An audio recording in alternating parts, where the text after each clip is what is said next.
Okay, welcome everyone. This is our class on the life wisdom teachings of Jeffrey Wolf Green. So today I'm joined by what we're calling like the old timers. And these are many of the students and friends and family even of Jeffrey Wolf Green that were with him from the beginning. And we're going to be sharing our personal stories and experiences of his teachings and how that's really influenced our lives. This is a really beautiful way of just acknowledging our teacher. EA is one of those teachings where it's never tried to make something of itself. Jeffrey Wolf Green never tried to be a famous, well-known astrologer. He just did his work. And I think a lot of the teachings have made its way through the astrological world, but we've never created a space like this just to really honor our teacher and the lineage and the teachings and to give that honor and space. So it feels really sweet to be able to do this. So thank you so much for coming and sharing in this space with us. I'm just going to open with a little meditation so we can all arrive here. So I just welcome everyone to come into a comfortable space right now.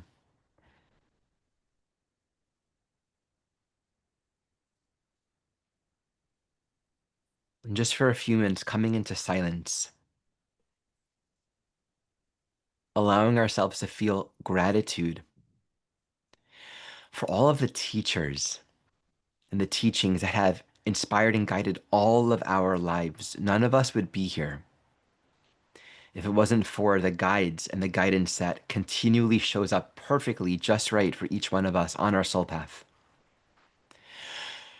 We're grateful for this lineage of EA, for Jeffrey Wolf Green, for Shuyuk Tesuar, and all the teachings, known and unknown, that have deeply impacted all of our lives.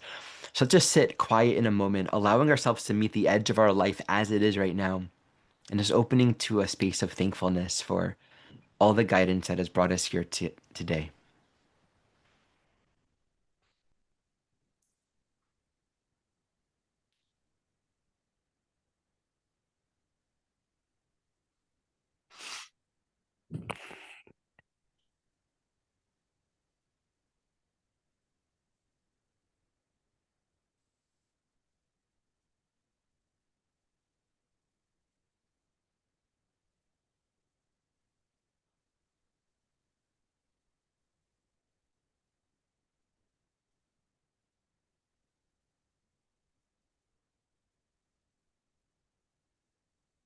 May these teachings be truly helpful.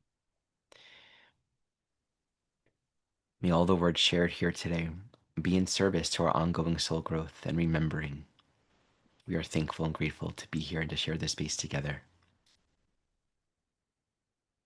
So before we jump in, I want to share two things. Not many people know that Jeffrey Wolf Green himself received the core of these teachings from Shuyuk Tesuar. For those who might know, Yogananda, or Autobiography of a Yogi, Shuyuk Tesuar was the guru of Yogananda. And in the 70s, Jeffrey Wolf Green received these teachings. And he always pointed to Shuyuk Tesuar as the source of this material. So it's important to give acknowledgement. It's possible that Kristen will share more about this as well, but I wanted to say that as well. So all the teachers that are here, the core panel, as well as many other that are scattered throughout the group here, we're all going to be coming together next month for the, I think it's the third annual Evolutionary Astrology Conference. So I just wanted to share that with you right now, so you can all see what we're going to be doing. The theme of the conference is actually sort of continuing on with what we're doing here today. The theme is the legacy teachings of Jeffrey Wolf Green.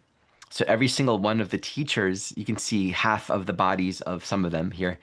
We're all going to be taking a planet and offering a unique view on one facet of that planet, fleshing out some unique wisdom teaching that is helpful for us in really grasping that planet from an evolutionary perspective. We're also going to be including some asteroids. I know Rav's going to be working with Isis. Rose is working with Ceres. I think we have a talk on Lucifer, yeah, from Jordan.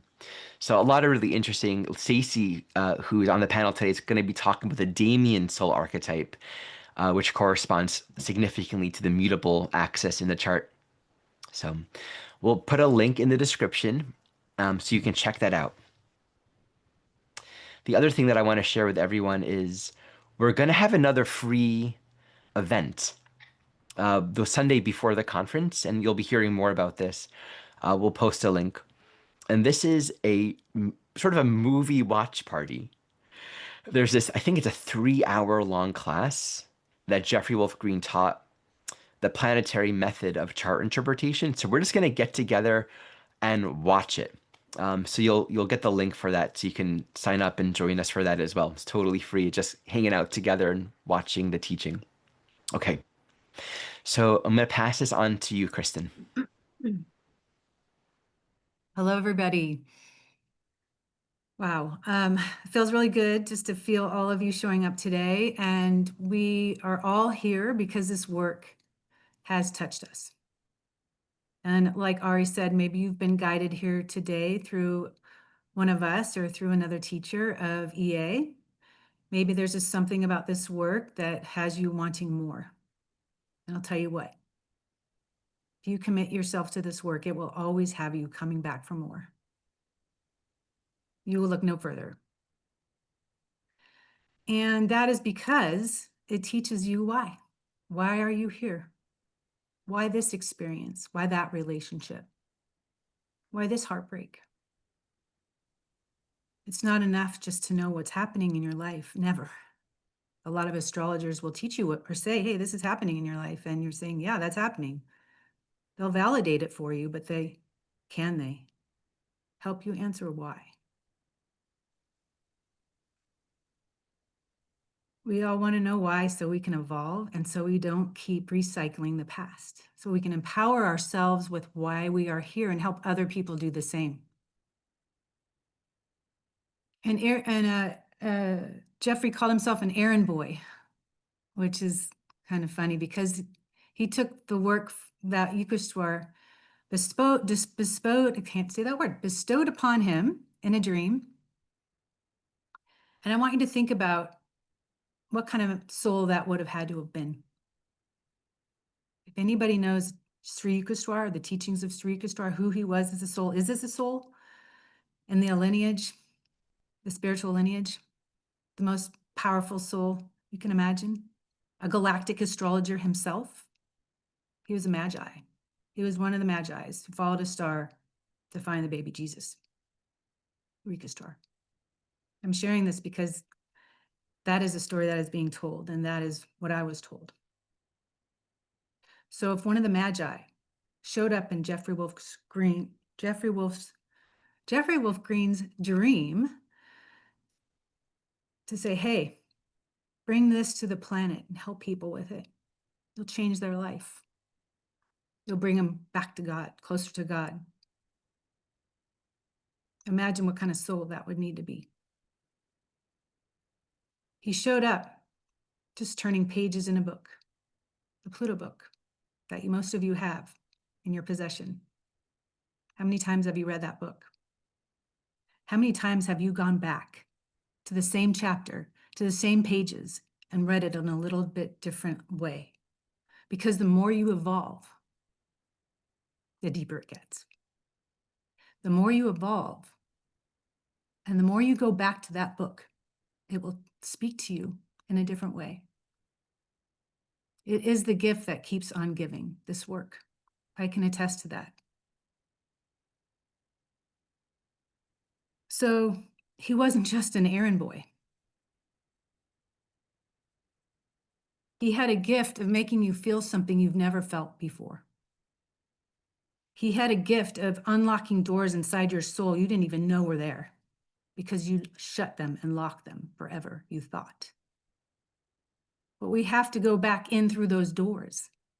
Those are old pages in our story that we wanted to forget. They were pages that we were afraid to look at again. But we can evolve unless we remember. We don't need to know all the details. We don't need to remember all the details, because I think if we remembered all the details, we'd be paralyzed. That's why the veil is up for all of us. And that's what he also used to teach. You don't need to remember every detail. You just need to remember what it is that brought you here, or why you're here, or what you can do to feel more empowered with your life, what you can do to feel more love, what you can do to share more light with this world. So I'd like to start by, before I get into the beginning, just to let you all know that this work is going to be here far longer than we are on the planet. It will outlive us by a mile. And a lot of other branches will have fallen away, because Star told him that. That is a beautiful thought. It's the planet Pluto that we focus on in terms of the soul's evolution, the past, the present, the future, the evolutionary journey of the soul. He once told me that people would show up in countries that he would go to lecture at that didn't even know who he was. But it was Pluto, the planetary, Pluto, the evolutionary journey of the soul. Pluto, the evolutionary journey of the soul. Those words brought people to his lectures, and they were packed. In Prague, in places like Prague, or anywhere in Europe, I mean, every country in Europe, all over the world. In Prague, no one spoke English. He had interpreters there. There are lines of people waiting for readings for him. He said it's the work. Pluto, the evolutionary journey of the soul. But it was way more than the work.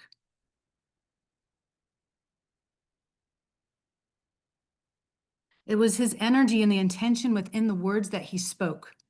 And all he would have to do is look at you once, and you would never be the same. Because you would know that he saw you, all of you, with so much compassion. He was as tough as steel and as soft as a feather at the same time. Today, the Pluto book has been translated into 12 languages, and I'm so happy to say that it's coming home to India. Geeta Kripa is involved with the translation process, and it will be published in Hindi this fall, which makes it 13, the goddess number 13. Thank you, Geeta. English, French, Spanish, Dutch, German, Italian, Japanese, Chinese, Portuguese, Persian, Serbian, Bulgarian, and now Hindi. It is such a gift to me that I found this work, because honestly, it scares me when I think about what would have happened if I didn't. And I know a lot of you are feeling the same way. I was just recently speaking to Jordan Otten. Are you out there? We were talking about this. And I mean, whether it's Rob or Joe or Tim or Brandy or Brittany or Natasha, all these voices in my head, people telling me the same story. What would I do if I didn't know why this was happening in my life? I would feel so alone. It's a gift. I don't know where I would have been without it. I'm so grateful. I'm so grateful you're here today too, because I'm hoping that you're going to be able to take some of these teachings and immediately feel different and do something better for yourself, for your life, that feels in alignment with why you are here and what your soul came here to do. Okay, can you throw up that chart? Which one? Sunday in Seattle. Got it. It was a Sunday in Seattle in 1976. It was August. And Jeffrey Wolf Green was walking through town in his combat boots and his long hair, hippie garb. Very intimidating at that time. Looked a little bit different than he does in this picture. But it was a Sunday in Seattle. And guess what, everybody? This is the first teaching of today. Astrology cannot cause anything. It is a reflection of life. It's a reflection of potentiality as well. And it reflects natural timing. He knocked on the door or the window. Actually, he didn't knock. Now I remember this more clearly. He looked into the window of a bookstore that was closed called Astrology et al. Laura Nalbandian's mother and father owned this store. And Maggie Nalbandian was inside working, but the store was closed. It was Sunday afternoon. And she saw Jeffrey standing outside, and she waved him on in. They recognized each other from another life. She was his mother. They knew it instantly. And that was the first day of EA. The dream that Ari was speaking about happened a year later, but this was the beginning. Look at that. To the minute Saturn return. First Saturn return for Jeffrey Wolf Green. Pluto conjunct his Neptune. Wow. Neptune is the ruler of his moon in Pisces. Mama. How healing that must have been for him on that day, that Sunday in Seattle. So I wanted to share this chart because astrology is so incredible, isn't it? When we experience these transitions in time or these serendipitous events or this energy, it just feels like, oh, wow, the stars must have been aligned. That expression has been around for a long time. And you just can't make it up. And for someone like me who was raised with a lot of religion and conditioning, I had this work, well, I didn't really need to have it proven to me, but what I did do at the very beginning was take a look at charts of main events in my life and went back in time and threw up the transits. It was just a wow every time. Wow, look at that. Wow, wow, wow. This is a wow right here. He just naturally knew somehow where to go and where to be on that day. Okay. So we are gathered here together today because the souls in front of you, that all of us were able to learn from him live, which is a very different experience than watching a video or talking to someone on the phone. There's just a different vibration. There's just a different power, a different kind of influence. So that's why we wanted those voices here today, so you all could learn a little bit more about the soul that brought this powerful work to the planet that will be here long after we're gone. What a beautiful thought, and what a beautiful truth. So I'd like to start with Dava, the protege, the daughter. Hi, Dava. Hi. So what I'm asked these lovely souls to do is to share a story that will help all of you know more about him, but also a favorite teaching, and we have a few fun things to share. But Dava, why don't you share a little bit about your story, and we'll go from there. Yeah, in terms of a teaching or what he passed down that impacted me the most was I believe I was about 9 or 10 and I was diagnosed with Turner syndrome. And that means that I wasn't going to grow past being 4'7" or 4'8". And I remember when he told me that he wanted to let me know that I could use that in two ways. I could use that in a way to where I could empower myself and I could validate myself in terms of not needing people to accept me, but rather accepting whatever stones or whatever rejection came my way for not conforming or not fitting in. And he let me know that he was going to be there for me every step of the way, but that ultimately it was my responsibility and it was my choice to do just that. That I could take that and I could use that to, in a sense, rebirth myself or to empower myself and to grow by accepting those stones. He would always make me laugh. One of the images he would say when he was down and out is he would go, I'm just in the dunking booth today. they're just throwing tomatoes at me today. And he would do the same for me. When you're down and out, just think of yourself being in the Dunkin' booth. And it really gave me the courage to let go of my older patterns of being really afraid of what might happen for not fitting in or really being dependent on validation from others. And he, as my dad, really lit that fire under me in terms of it does not matter if somebody does not accept you just for who you are, that's fine.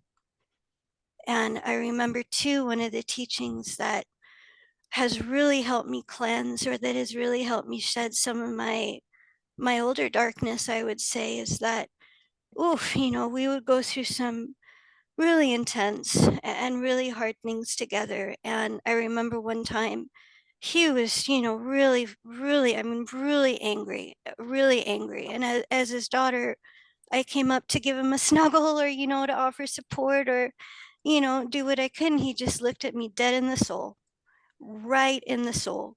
And he said, "Sweetheart, there's just no room in the heart for hate, just none." And I went, "Okay." So, yeah, so it was a way of aligning with, it was a way of shedding that kind of older darkness and aligning with, in my view, God, Goddess's will, accepting what would come as it would come, and not being afraid of any consequence for living your personal truth. He was a lone wolf in many ways, and I never saw him afraid to speak his truth or to be who he was, and come what may, it's come what may. And I found the biggest joy in that, rather than, in my view, living a life that's just not true, living a life that's essentially a lie, and being able to shed that skin and to live joyfully, knowing that even if, again, stones were coming, or no matter what was coming from the outside, as long as I was intact, and as long as I knew who I was and what I was doing, and that I was firm in that and on my feet, God bless it. You take it as a backwards way of yourself doing the right thing. So it really helped me, and it was medicine. It was very much medicine for me, and but he always, as a soul, he always lived his truth no matter what. And he really, I saw him impact other people the same way. And um, it'll stay. It's one of those heartfelt teachings that will stay with you forever. It'll never fade. It will never be any less. It'll just bloom. Diva, would you like me to share the chart example? Okay.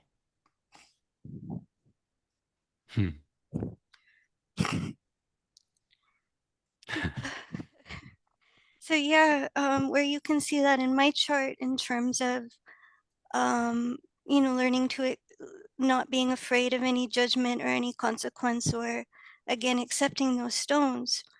Natal Pluto in the 5th house, conjunct Saturn new phase, South Node in Capricorn in the 8th house. So coming from my papa, or coming from my dad, that you brave those stones, or you brave whatever consequence comes from making a commitment to being yourself and living your truth, and the validation comes from you, that it doesn't need to come from anybody else. And we would have a joke in terms of the Sag energy, that again, when things would get, he always had a phrase, when life gets you down and out, I'll have your back. And so we would always joke, we know the truth. We had conjuncting Jupiters in Scorpio. We know the truth. So it was like, no matter what would come.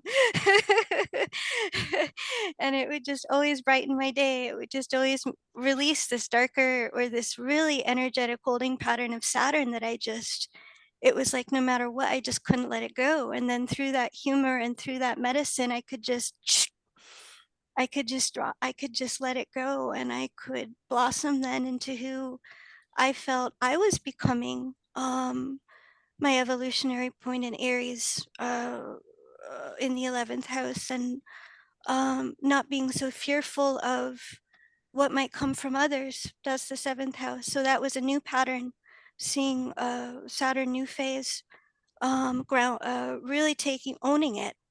That again, you know, he told me many times that he'd have my back, he'd do whatever he could, but ultimately that responsibility was my own. Thank you, Dava. So it's a wonderful example, and those teachings just continue to live on in all of us. We all are responsible for our evolution. You can lead a horse to water, right? So that's what we're here to do. Now, early on, your dad and I connected through music, and there's a reason why, which I will share in a little bit. But I asked all of you to choose a theme song that reminded you of your journey, or it reminded you of him. So can you share yours? Yeah, the song I chose that reminds me of him, of my papa, is If It Be Your Will. It's by Leonard Cohen. Yeah, it's okay.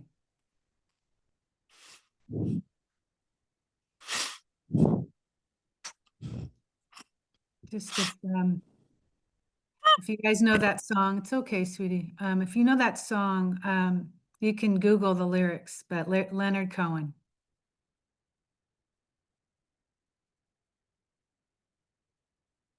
It's okay. So, well, I can't hear you because you turned your microphone off, honey. Yeah, sorry about that. The lyrics say, if it be your will, that I speak no more, and my voice be still as it was before, that I will speak no more. And to me, that was about just no matter what, whatever comes your way, you align with it or you grow with it, and you you always do what God wants first. You always put God first and God's will first, and then whatever, all goodness is given to you from there. He also shared with me that if you do right, or if you do just that, you put God's will first, the right thing will happen right back to you. So that song really reminds me of his commitment that way. And no matter how hard it can get, if you put God's will first, all the right things happen. So seek God and God only, and all things will be added onto you. Yes. Okay. That was definitely a message from him. Thank you so much. Laura, can we make her big on the screen?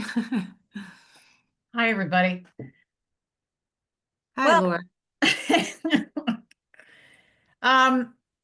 Well, I was physically there in 1976. I'm not sure how centered in my body I would claim to be at 17, but I do very much remember meeting him, and I have grown to love him. He is my brother.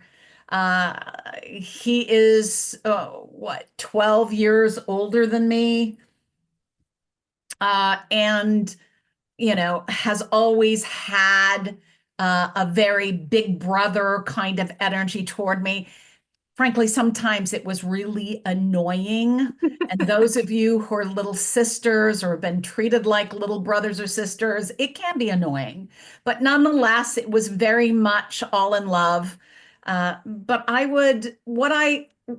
always seen myself as the Saturn girl, the Saturn woman, Saturn's sort of been my planet. But after looking at the transits and kind of coming to understand the story that I want to bring forward that really has impacted my life, so many of them in the last 50 years. I've now come to see myself more aligned with Neptune, and here's why. I have Neptune is, and you can show my chart if you want, Ari. Neptune is the closest conjunction in my natal chart. I don't have close planetary conjunctions. It is conjunct the 4th house cusp.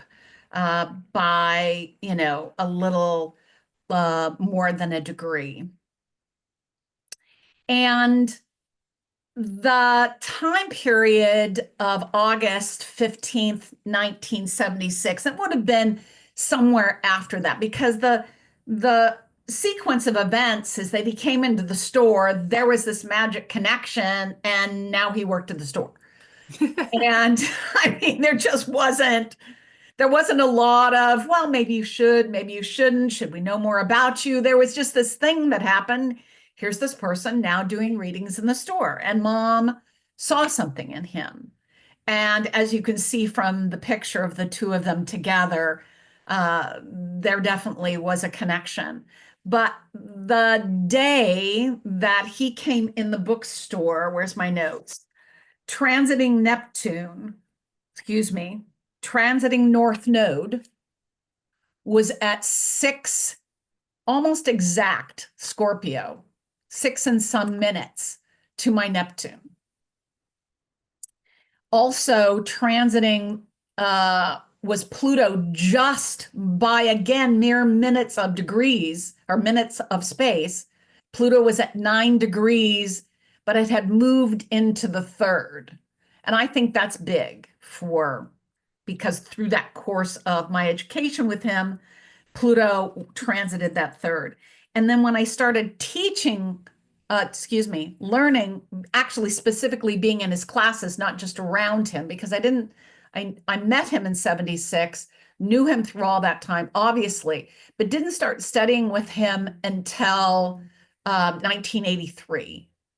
And at that point, Saturn was at 6 degrees Scorpio when I started classes with him. So why Neptune? First, I'll get to that in a second. I want to share some personal stories of our interaction, big brother to little sister, always been that way, always will be that way, I'm sure. And one of them is that for me, I always, as the little sister, always saw and see him as the serious being who needed to be poked at to get him to lighten up. So I don't know why I took this on as my job, but I did.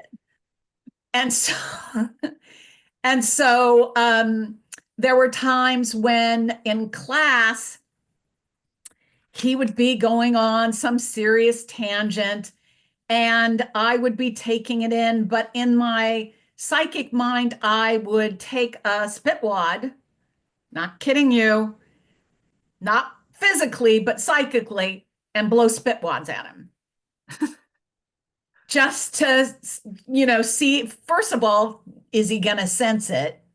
And 2, just being a little sister was, okay, that's what you do. And pretty much every time I do it, he'd look at me suddenly. He'd look at me like, come on.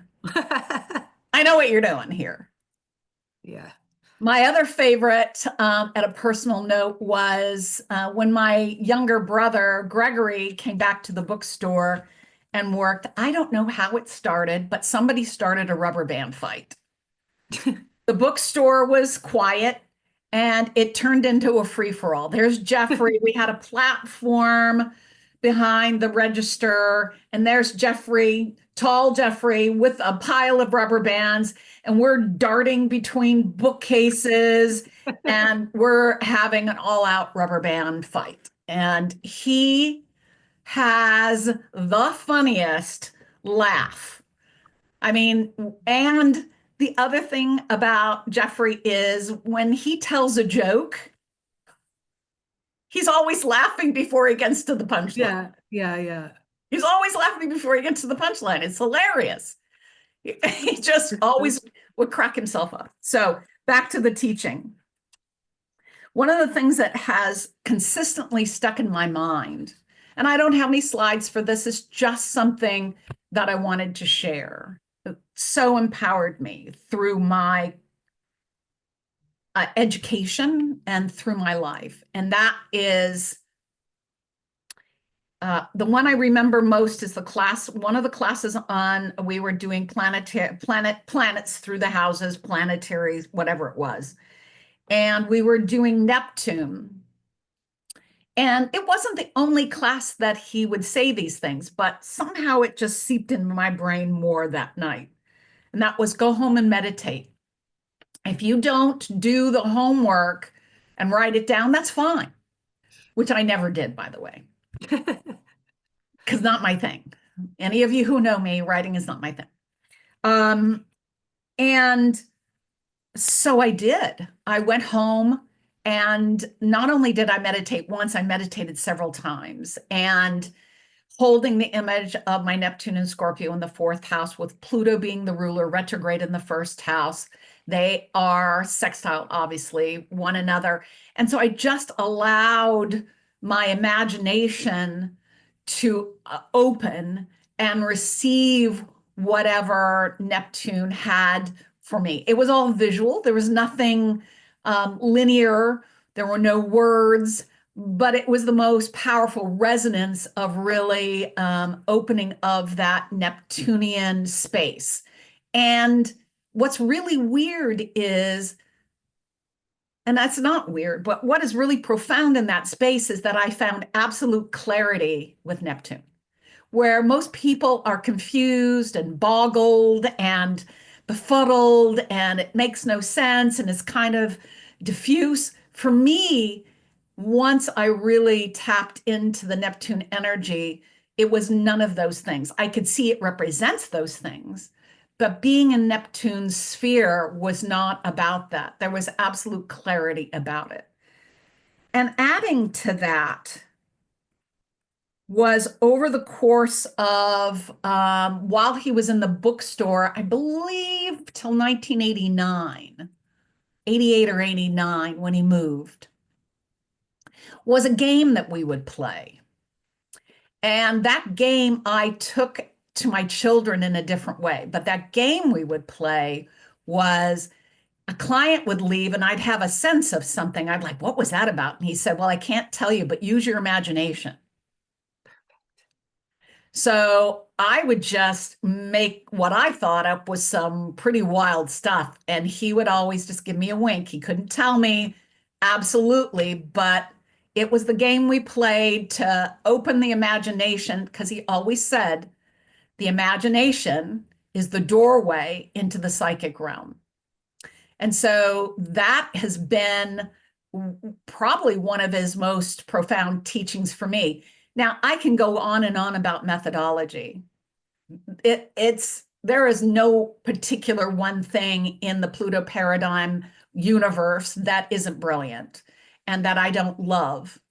And that on any given day, I could say aspects and phases is my favorite, or I could say planets square the nodes are my favorite, or it's just all my favorite.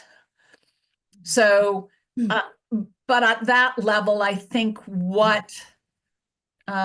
and looking at the transits when we met, and looking how he has served in my life and continues to serve in my life as that energy, as that encouragement to stay in that liminal space, to not shy away from it. That imagination is the doorway into the psychic realm.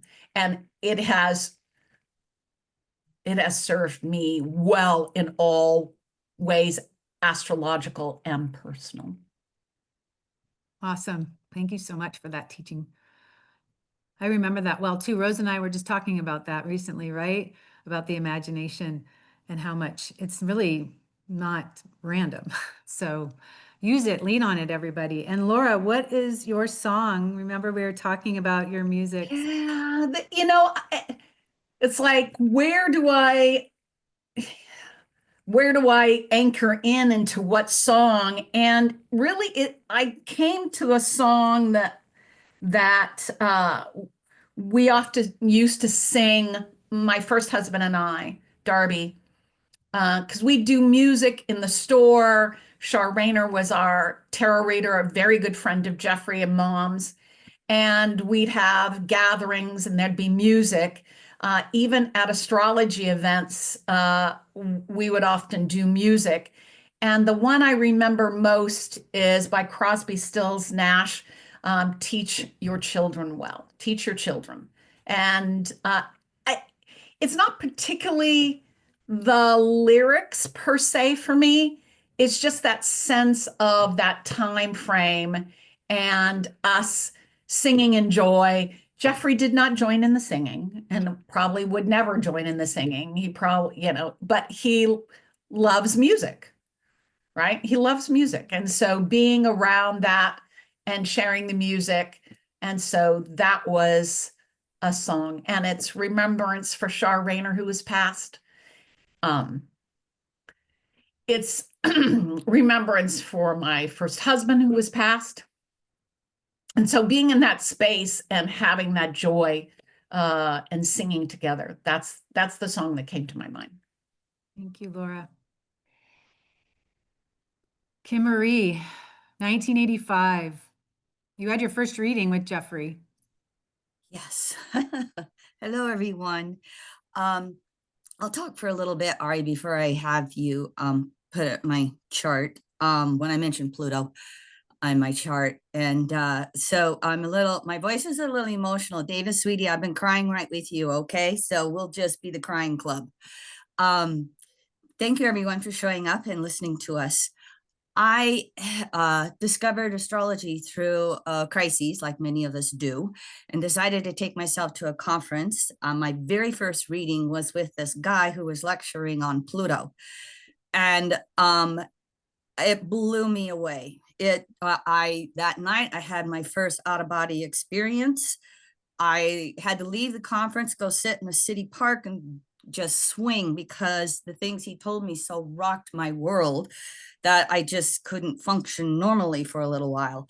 But the interesting thing that I wanted to talk about, and this is the colorful side of Jeffrey, I misinterpreted something he said to me in that first reading in 1985.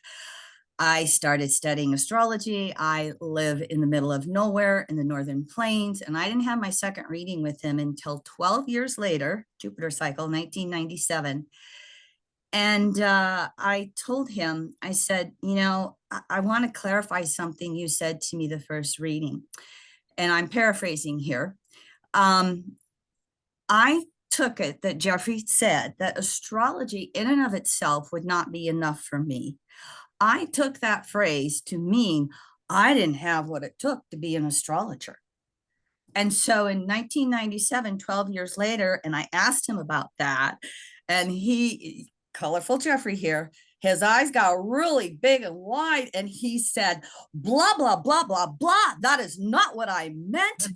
And he just went on a rage with me. He said, you just get your blah, blah, blah, blah butt together and get your blah, blah, blah, blah homework done and make yourself an astrologer, okay? And I'm just like, okay, yes, sir, because now you can show my chart. I'm just this little, I have Pluto at 2 degrees Virgo, and I was extremely shy growing up. You would not know Kim Marie today back then. I was just like, okay, sure, I'll do that. And within 3 years after that second reading, I had left my job. I was doing astrology full time. And I think it was 5 years later, I started running his school for 6 years. So I paid attention to that clarification and took the leap. Yeah. So Ariel, you can show my chart quickly. The teaching that stuck with me the most with Jeffrey is the waxing sextiles. So I happen to have 7 waxing sextiles in my chart. And so I look at it when it's the natal chart and there are waxing sextiles, faster moving planet to slower moving planet. It's a lifetime of making choices that are going to affect you into the future for many, many coming lifetimes. And so I don't always see this a lot in his videos or writings, but the thing that he really said for me with waxing sextiles is, again, they're choice points. And choices that you make will affect the rest of the cycle together, the next 300 degrees between those two planets. So, Ari, if you would go to the next slide, please. I really want to take just a couple of minutes and show you what this teaching means for us right now on the planet. As you can see here in EA, we will make the slower moving planet that starting point. And what are we having right now? We are getting ready to have 13 more Neptune waxing sextiles to Pluto. Next slide, Ari. The last conjunction you can see on your screen was in the 1890s, and it happened between 7-8 degrees Gemini, which, by the way, is exactly where the USA natal Uranus is at.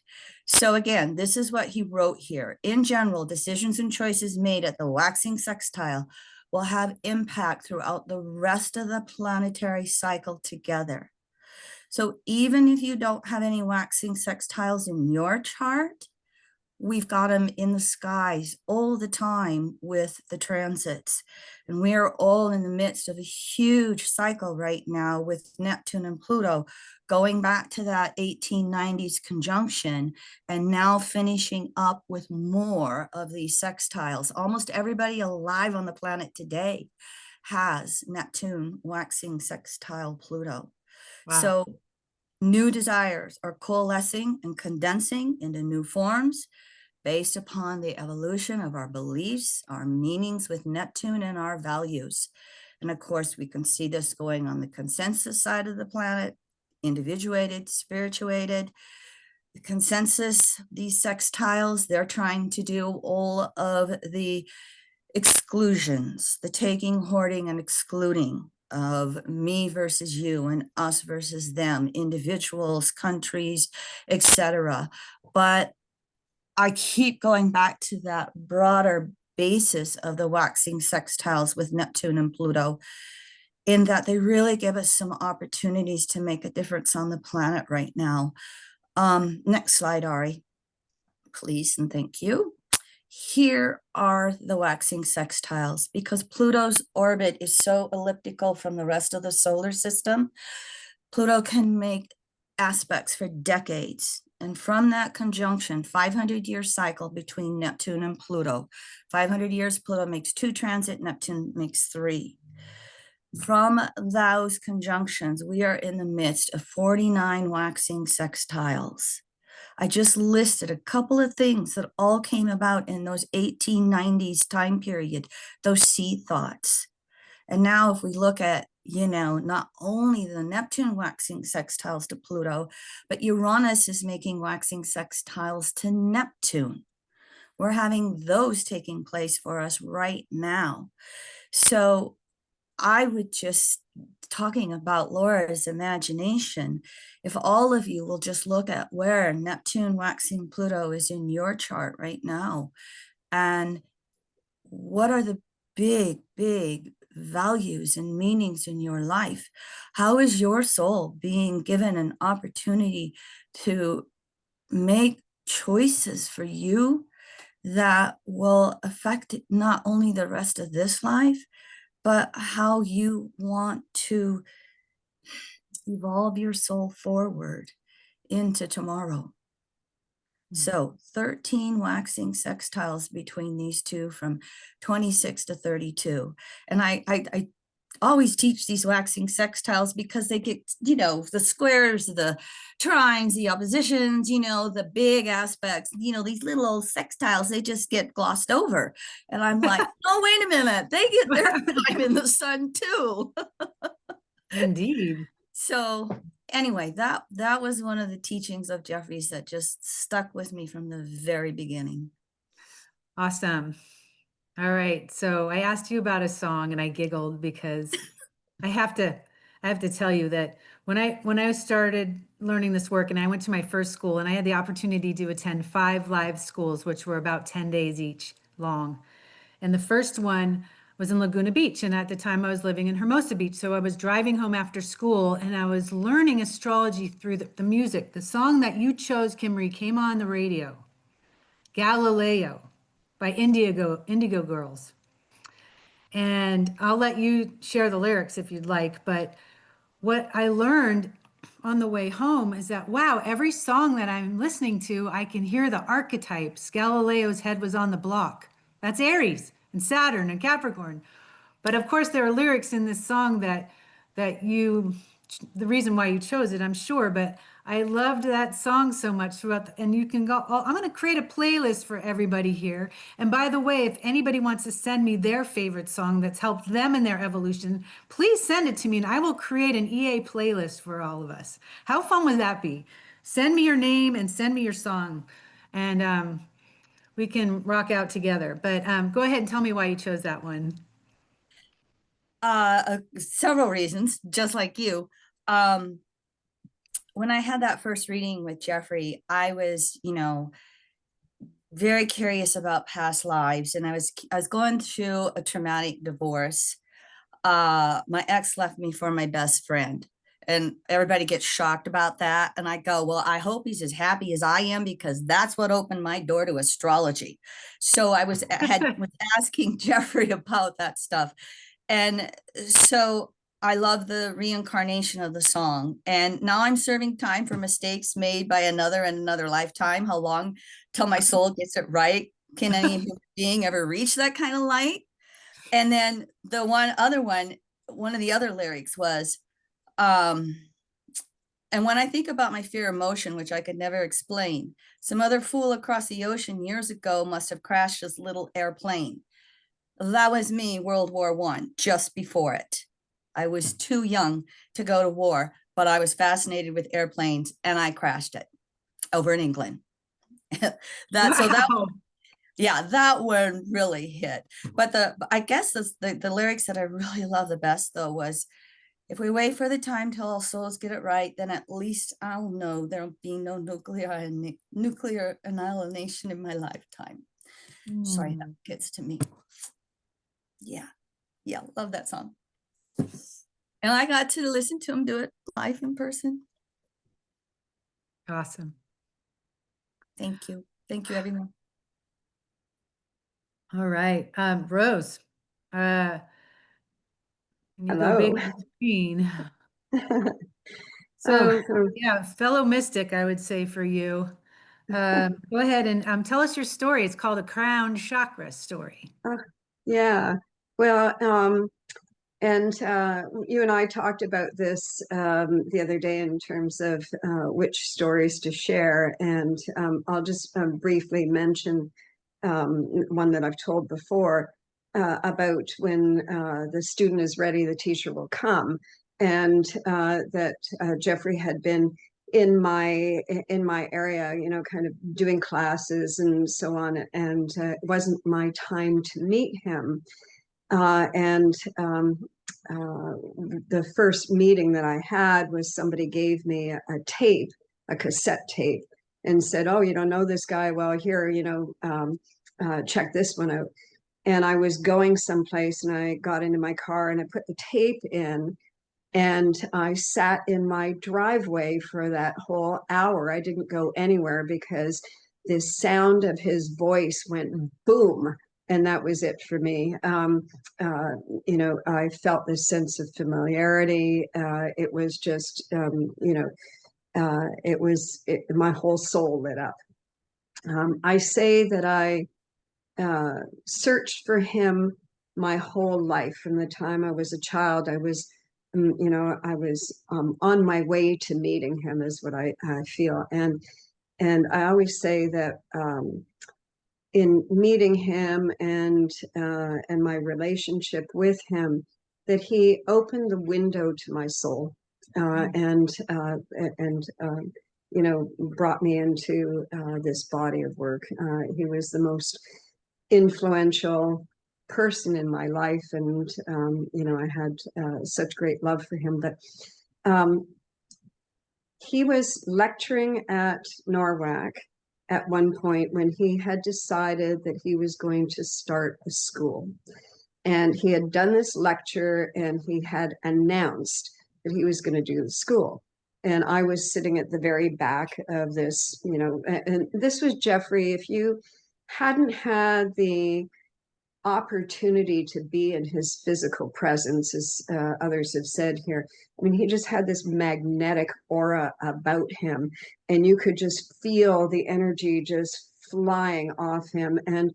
And people were so attracted to what he was teaching that, I mean, he would just, wherever he was lecturing, he would empty the entire conference out. Everybody be in his room listening to his lecture. You know, it was just so potent. You know, souls were called, you know. But in this moment here, when he said he was going to start teaching this school, something just went boom inside of me. And I went tearing up to the podium and I said, I can do it. I can host your school. I can do it. You know, and I was so nervous and so excited. And he went, oh, okay, fine. That's great. And then it was like a break in the conference. And he was sitting across the room. Everybody was in the foyer. He was sitting across the room talking to somebody else. And I was sitting on this side of the room talking to somebody else. And I heard very distinctly, I heard him ask the question, is this the one? And when he said that, my crown chakra burst open. And that was soul to soul. He was asking, you know, for guidance, and I received that, and that was when we started working. There were 2 schools that were running sort of simultaneously, one in Boulder, and I hosted the one in Vancouver. This was the early 90s. And I brought Jeffrey here. We started working together. We did the school. I brought him to town for a lot of workshops and so on. He was my best supporter, you know, and at that time I was making a change in my life. My marriage had split up, and I was, you know, completely shifting. It was at the time that Mars was by progression turning retrograde in my chart. I was, you know, I had made this shift. I was in the art industry with my then ex-husband. We were having a really successful international art business. It was just like, you know, starving artist to fame overnight. And I just got to this point of where I felt that art had no soul. And I just, you know, had that, you know, kind of turnaround there. And astrology had been with me since childhood. It was just something I was, you know, it was always part of who I was. And I have to say that, you know, when Kristen and I were discussing, you know, like what are the teachings that, you know, that I resonate with? Well, you know, the whole body of work, and we talked about this, but I want to say something else. I came in with a sense of essential aloneness. I have a balsamic moon Saturn, Neptune in Libra squaring my nodal axis. I just had that great essential aloneness. And coming into the astrology, the evolutionary piece, really, you know, I knew truth when I heard it right from the get-go. I mean, you know, this is my, as I said, I was looking for Jeffrey my whole life, but this body of information, when I started really seriously wanting to take astrology on as a vocational path, I explored all the different mediums and, you know, checked out a lot of different teachers and branches of astrology, but evolutionary astrology, boom, there it was. It explained my essential aloneness. You know, I was able to understand the core of my soul in a way that made it okay for me to be me. You know, that great essential aloneness, the great existential void. I have a 6th house. My Pluto's in the 6th house.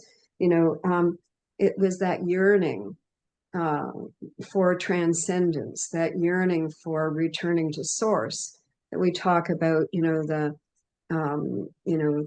to exhaust all desires but one, and the return to source desire. So here it is in my chart. This was me. You know, Jeffrey always said, that truth requires no belief system, right? And this is a body of work that speaks truth, and it speaks truth to the soul, right? And you can't help but Jeffrey, too, in terms of his lecturing and so on, he was really a serious guy, as Laura was mentioning, and so on, right? And a lot of times people would judge him, because he was so popular and in the work, and other people would be jealous, or so on. And he used to be, he would have this thing where, like, he would just kind of, I could see him, he would close in and he would go, well, that's it. It's like, I said what I said and I stand by it, right? That idea of the truth will prevail. There are a lot of times where he put out things that challenge people, and then in the end, there was a realization of, that was just plain and simple truth. And I want to say something else too, about his laugh. His laugh was very infectious, and that idea of, he kind of had this inside joke, whenever he was talking, he'd start to chuckle, right? He'd have to chuckle. And I just have to tell one, he would be really serious when he talked, and he would just really, like, it was so intense, everything he put together. And he's an intense guy, right? And when we did this school, one of the students in the school was Sheila Belanger, who's a really fabulous astrologer, and she used to speak at NORWAC and so on. Those who are kind of in the Seattle area might know Sheila. But anyway, Jeffrey used to do this lecturing, and he would, after a while, he would go, and blah blah quack quack, and he always used to pound his fist on the table as well too. And it's like, oh, we were sitting in a lecture he was doing in NORWAC one time. A few of us students, it was Sheila and Jordan, and like a few of us were sitting there. We were sitting in the room. Jeffrey was lecturing, and it was really heavy, and it was really intense. And at one point, Sheila just burst out with blah blah quack quack, and interrupted his lecture. Oh. And the whole room stopped, and it was this gasp. Everybody kind of went like, insult the teacher, Oh God God. almighty. And he just stood there it was like this silence for about a second, and then he just burst out laughing. We all laughed. There's sometimes when you just have, you have to lighten the moment, right? I mean, there's just so many precious moments. I mean, yeah, he was my best friend, my mentor, my guide. He was always there for me, always there for me. And yeah, my heart's just buzzing right now. So and share us, well, go ahead. What are you going to say? you asked me about a song, and I was trying to come up with a song yesterday, because I mean, like, there's so many different songs, but I have to say now, just thinking about it, one of my very favorite musicians would be Joni Mitchell, and how, I've always had this kind of, Neptunian innocence. It's like Woodstock would be that. We are stardust, we're golden. And, the line is, and we've got to get ourselves back to the garden. So good. That's so good. All right. Yeah. If I had enough confidence, I would sing it for you, but I would like you to sing for us. Come on. Can you do it? Sing it. We are stardust. We are golden. Oh, I can't do it now. I'm too nervous, but I actually can sing it very well. You have a beautiful voice when no one else is in the room and listening. I've heard it many times. Someday we'll get you on the air singing. Thank you so much. And I'll meet you in the garden. Excellent. All right. I'm next. So in 1999, I attended Astro 2000. It was the year before 2000, clearly. And I was attending the conference to meet an astrologer I had gotten a reading from, who her name is Phyllis Firak. And she had given me many readings. I had cassette tapes of them. That's how long ago it was. And I was like, wow, she's a spiritual astrologer. I'm going to meet her in person. And I actually had the Pluto book. I was told I was going through Pluto transits. And so I did know about Jeffrey from the book that I owned. But I was afraid to read the book because of the transits I was having. They were so intense. So I went to this conference and I saw that he was speaking. Of course, he was one of the producers of this conference with Noel Till. And I just roamed the halls. I was walking around in my corporate attire, my Ann Taylor pantsuit, which I just crack up about now. And he had spoken twice before I had the courage to walk into his room. And on Sunday, another Sunday, Easter Sunday, not just any Sunday, Pluto was transiting my south node, Mercury, Sun in Sagittarius. Pluto is a planet of death and rebirth. Something else happened on Easter Sunday that we know about, death and rebirth. But that Sunday was my death and my rebirth.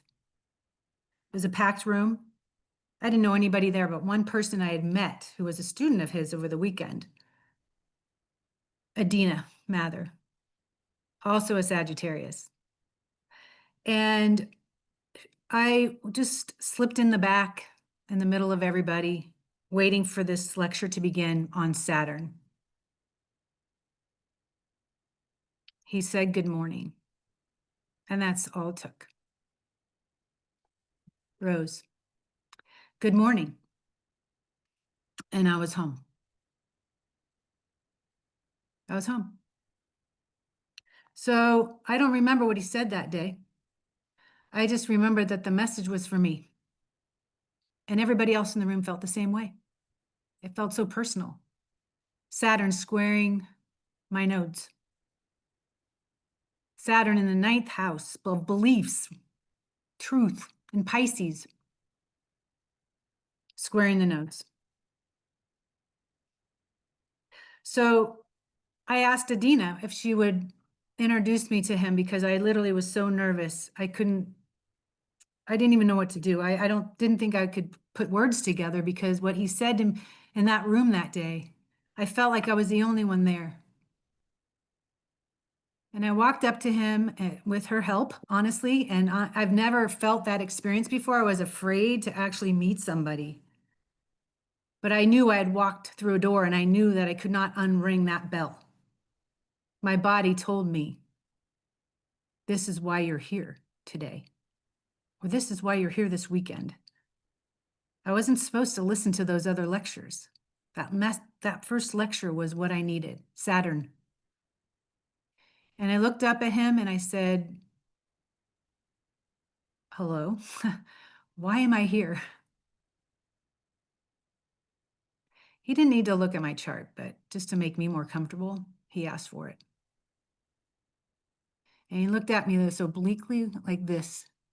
And in 30 seconds, he described my life to a T. Everything.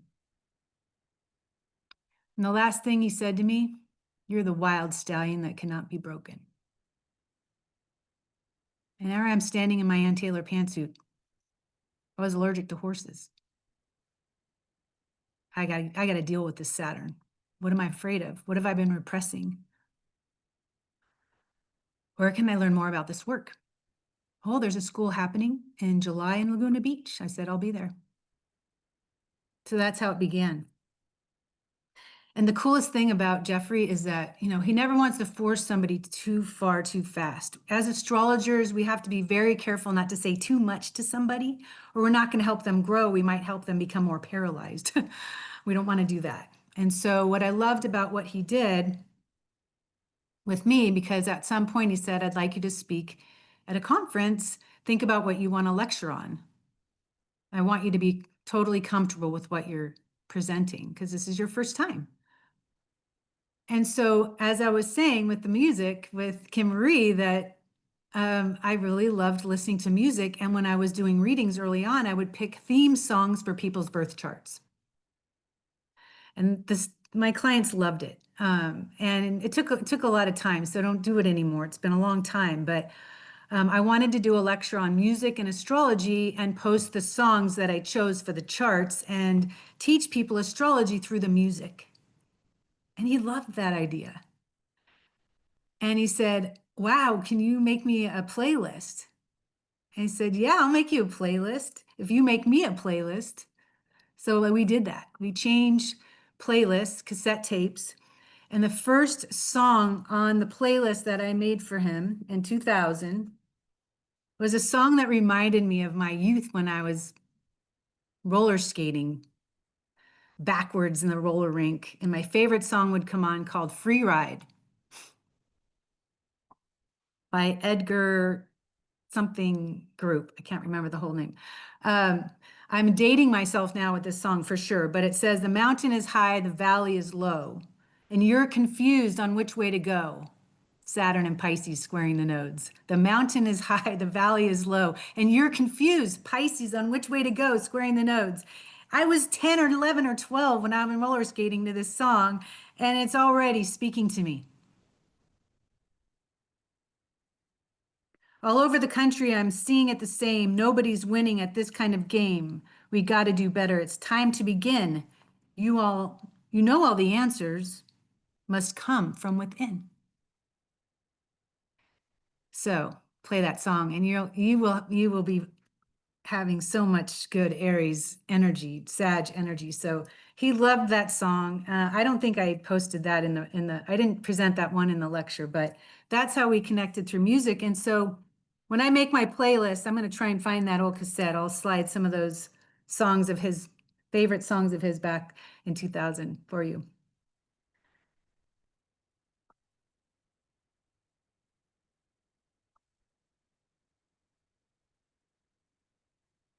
All right, so my favorite teaching. Do you have any idea, Kristen, how much energy it takes to repress what's natural? Saturn squaring my nodes. I said, oh yeah, I think I do. We all know this, has anyone been backpacking like on a long trip or in college with a bunch of textbooks and they're so heavy, you've been carrying them all day or maybe for weeks, I don't know, maybe you're walking the Camino. Still like to do that someday. And you put your backpack down after a long day of carrying textbooks or clothing or whatever it is. And you're like, wow, I feel like I can fly. You know? That's what it feels like to decondition. Layer by layer by layer by layer. And I use the analogy because I have older brothers and I did get thrown in the swimming pool often with my clothes on. If anybody has been thrown in the swimming pool with their clothes on, it's pretty hard to move. And that's what Saturn and Pisces squaring the nodes felt like for me until I found this work. And okay, so I had this experience. I got to speak on music and astrology. And then the next conference came. And he said, okay, Kristen, it's time for you to speak on Saturn. No, I don't want to speak on Saturn. No, but it was the best thing for me. And I learned to love Saturn. I learned to love Saturn the more I dealt with my Saturn, the more I took off the backpack or the things in my backpack one by one. We can't just take the whole thing off at once. We wouldn't even be able to, we'd be wobbling all over the place. So, and so it's been a Saturn journey for me. I have a moon in the 10th house. It's been a Saturn journey, Saturn square the nodes. Can you throw up that chart, Ari?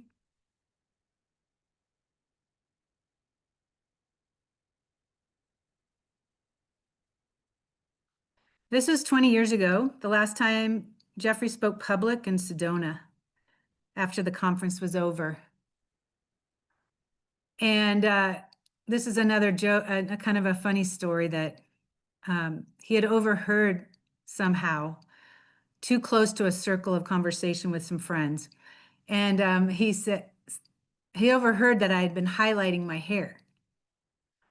And he pulled me aside, not at this moment, mind you, but he did pull me aside and said, what? You're highlighting your hair? You're teaching people to be natural. Saturn in the 9th house. That gray coming in needs to be a badge of honor. Gray is Saturn. Aging. As you can tell, my hair has changed a bit since this picture. And because of my Saturn, of course, you know, I felt like it was unfair that in my 30s I started getting gray. But I surrendered. And here you see, in living color, my surrendering to Saturn, my surrendering to the layers, my fears about, well, people think I look old. Even my son was sitting on this banister. He was a young boy, and he was above me, and he said, "Mommy, what's all that white stuff in your hair?" Because he hadn't seen me gray yet, and it started coming in. And I was able to teach him what I was doing and why at that age. Isn't that cool? What mommy's doing? She's being natural. So that's what he told his friends. My mommy's being natural. That was just something that I needed to move through. It's not a judgment to anybody who wants to highlight your hair, but it's something that my soul needed to do to liberate myself. So, and he wouldn't say that to everybody, but he said it to me for a reason.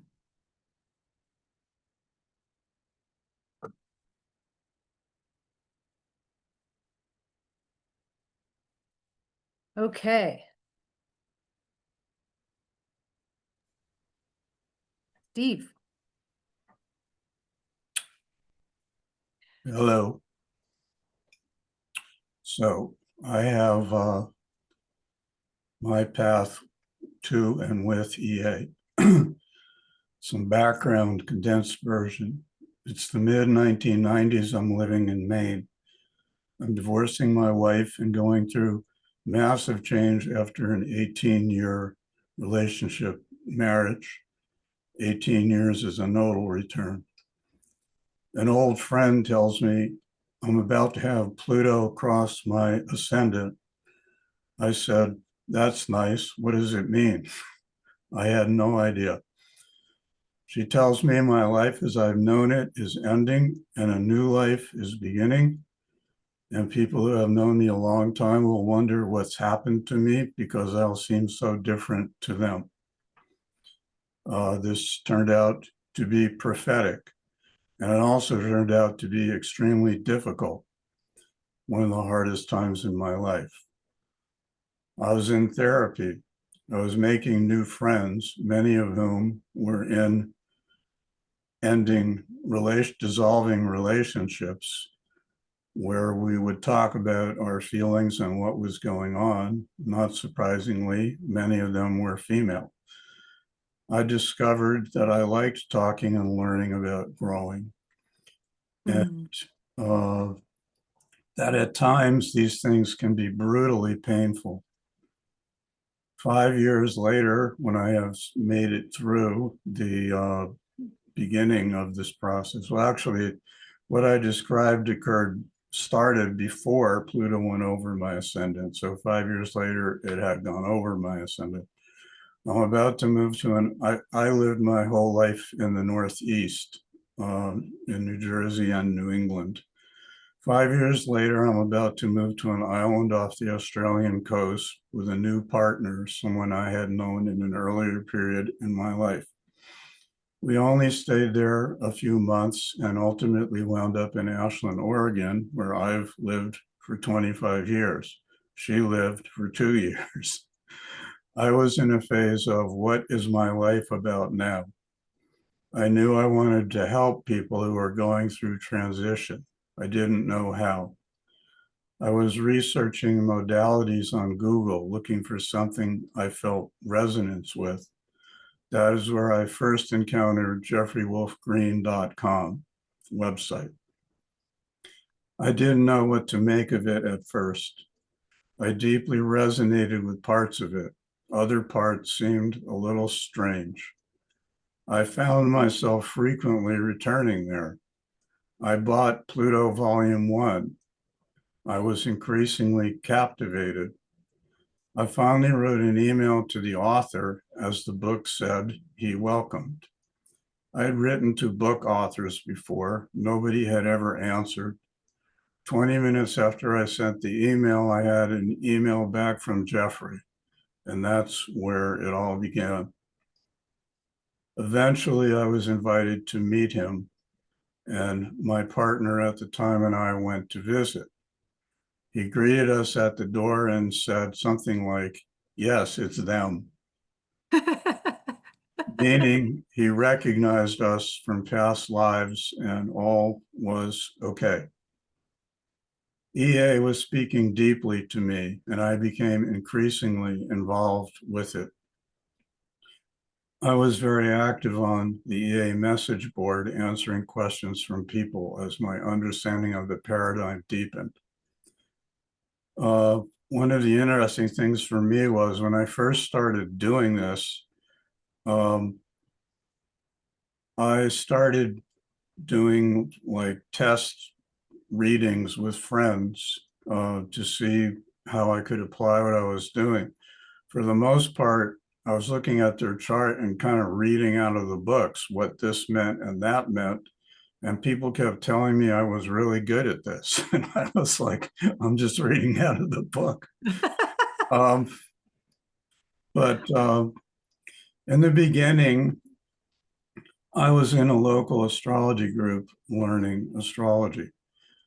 Because of the type of questions I was asking, people were saying to me, "Where's your Scorpio?"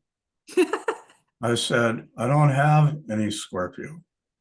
As I learned about house systems, I learned Jeffrey suggests using porphyry.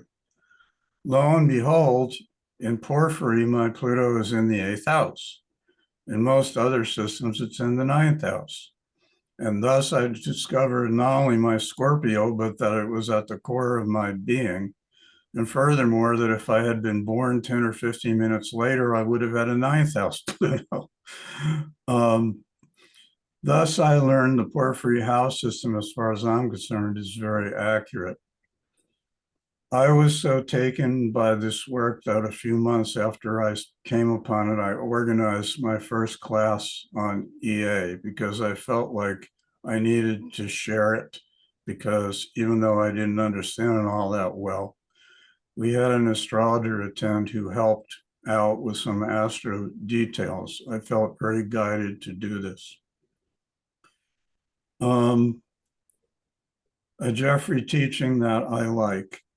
I found this paragraph by Jeffrey on Stephen Forrest's website, transcript of an interview of Stephen and Jeffrey that was called "The Pluto Brothers Measure the Night," an interview with them both.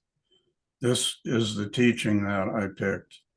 I approach everything from an evolutionary view, and therefore from 0 to 360 on the zodiac. To me, all these aspects are what I call evolutionary transitions relative to the phases, new, gibbous, balsamic, etc., in which two planets aspect each other. They're like their own evolutionary gates. Until the soul of the individual can pass that particular stage or gate, they remain within that aspects because aspects themselves evolve. So this is me again. To me, in my life at this point, more and more, that quote encapsulates not only planetary phases, but the essence of life. The entire reasons that any of us are here is to evolve. And evolution occurs in cycles. The archetypes of the cycles are consistent throughout everything, from new phase, where everything feels new and unknown, and hence both free and scary. The past is being released in our lives, like it or not, sometimes abruptly. And then ironically, we mourn the loss of parts of the past that we were in some ways sick of and wishing it would end. This is part of being human. The great paradoxes. through the balsamic to the beginning of the ending of a cycle, and it goes around again. Some look as an in-breath and an out-breath of air, as an entire cycle.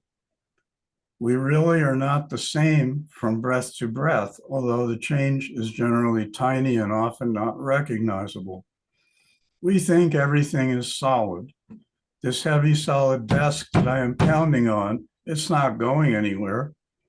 In reality, it's a zillion rapidly spinning atoms and molecules, and it's like at least 90% space with nothing in it, far from solid.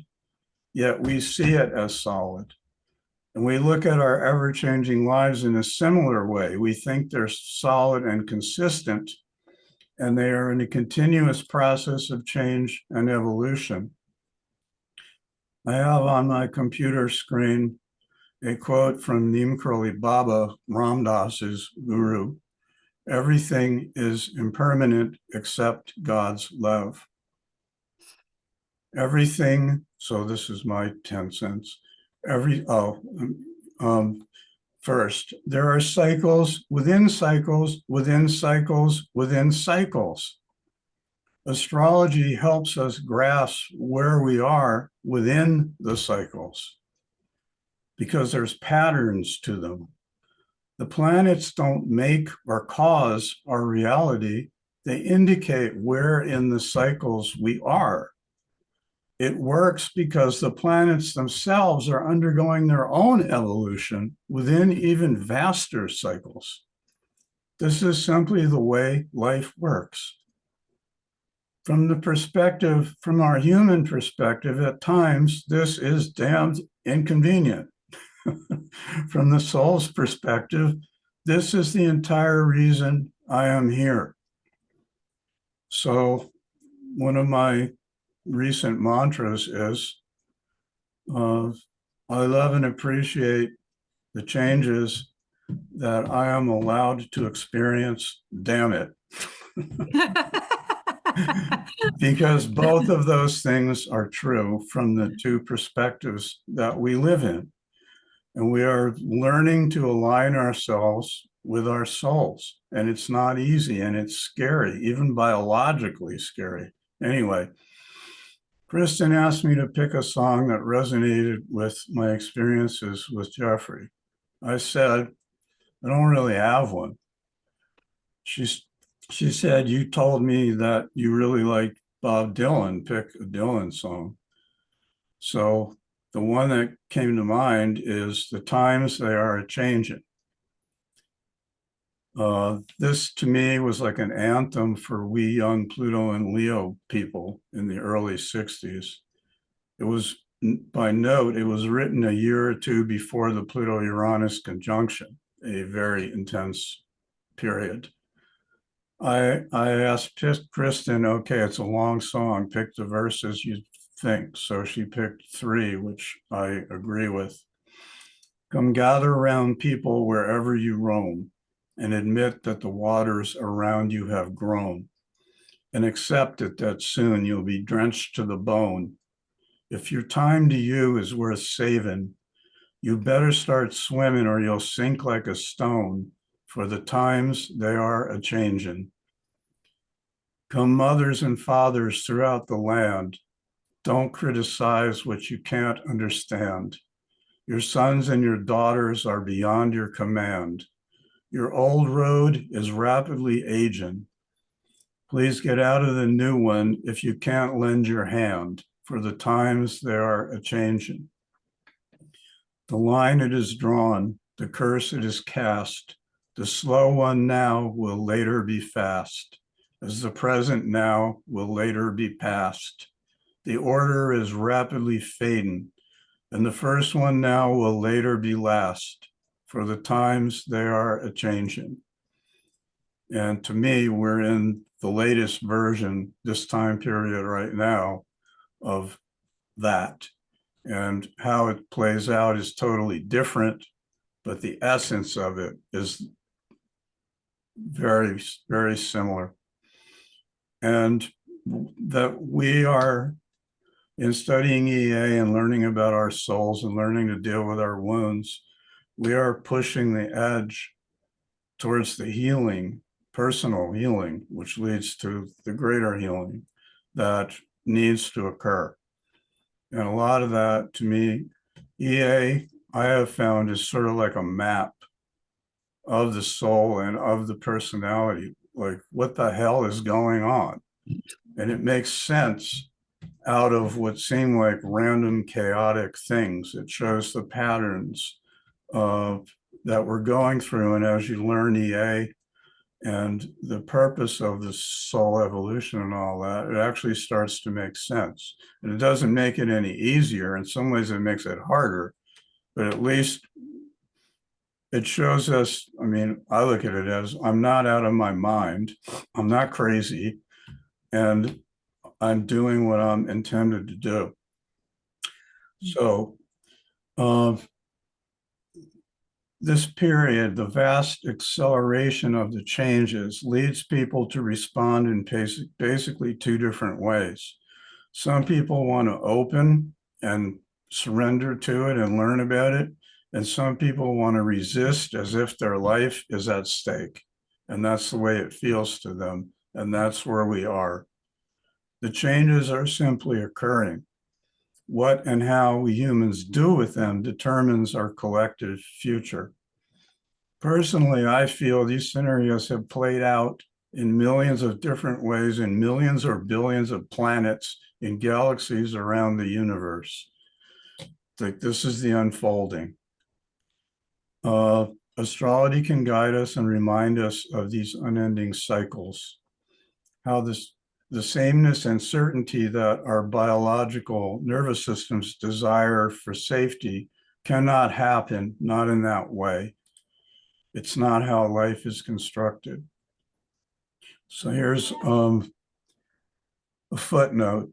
Determining a person's evolutionary level, consensus, individuating, spiritual, and which of the three substages within those groups is an important part of doing EA chart interpretation. Two people can be born in the same hospital at the same moment, thus with essentially the same chart. And yet, because of a difference in evolutionary level, the interpretation of their chart and life purpose can be very different. You cannot determine that level from a chart. I once said to Jeffrey, it seems like somewhere in the future, charts would become three-dimensional, not the flat two-dimensional charts we have now, to indicate this additional dimension. And he basically agreed. Nothing is standing still. Here's another piece. I guess this is another Jeffrey teaching of sorts. To keep from getting too dogmatic about the processes, like of individuating level. In the spiritual group where I lived in my 20s, we had the concept of 7 progressions of evolution, from the first to the 7th, which one, rather than 3 stages and substages. I described this to him, and he said, same concept, different system.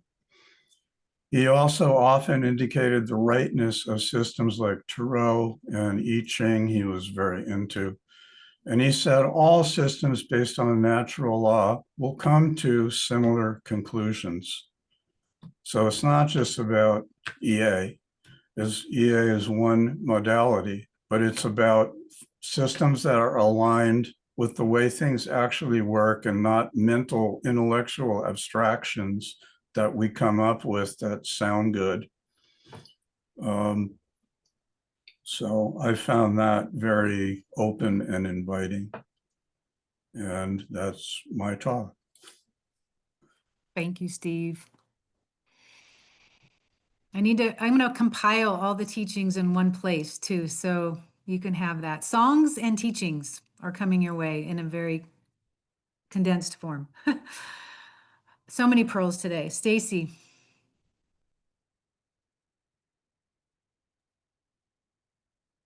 Hi, everyone. I just want to take your faces in for a minute and just appreciate that you're here. Thank you. So in my mid-20s, I had reached a place in my life where I was deeply searching for meaning, for an application of spirituality that made sense. And I came across astrology kind of randomly. It was just sort of flew into my head to get a reading for my birthday, and it was from a man who was not affiliated with EA. He had his own wisdom, and something spoke to me. I could feel some kind of future. And so I asked if he would be my mentor, and he agreed, and we went through the process, but my brain just wasn't grasping anything that he taught. You know, not any fault of his own. My brain just wasn't looking for it. And one day I came into a bookstore and saw the Pluto, it was actually the Pluto 2 book, where his image is on the front page. And something just grasped me. And I said, I need to know what that person has to say. I didn't even look at the book to see if it was my speed or anything. I just bought it. And once I read it, it was the one astrology book that I could read that held my interest, that made sense, that really deepened my desire to know astrology even more. And so I decided I've got to learn this. And there was an address at the back of the book that says, if you're interested in going to the school, write to this address. In the process of writing my letter, I was putting super glue on a stamp. And this is just sort of a symbolic kind of comical foreshadowing. But the super glue came out the wrong end, landed in my left eye, sealed it shut. I had to go to the ER, and I took my book. I took my Pluto book. I was laying on my back in the ER on a metal table, reading it with one eye. I just could not take myself away. So, and yeah, the symbolism, it stuck. I finally found something that stuck. So eventually I found my way to the Pluto school, and I was a fish out of water. My environment has been very consensus-y. I myself am in a spiritual state, but I have spent a lot of lifetimes hiding. And so, of course, I recreated that for myself in this life, and was really thirsty for something real. And so I walk into this astrology school in Boulder, Colorado, looking completely different from the people around me. Like, no one got up 2 hours early to curl their hair, put on the perfume, and, you know, choose which outfit. You know, that's kind of the space I was in. I remember seeing Kristen, and we made eye contact, and this looked like, who is this? I don't know if you remember that, Kristen, but it could have just been a scorpionic, you know. And then I sat next to Steve. I probably knocked him out with my perfume, but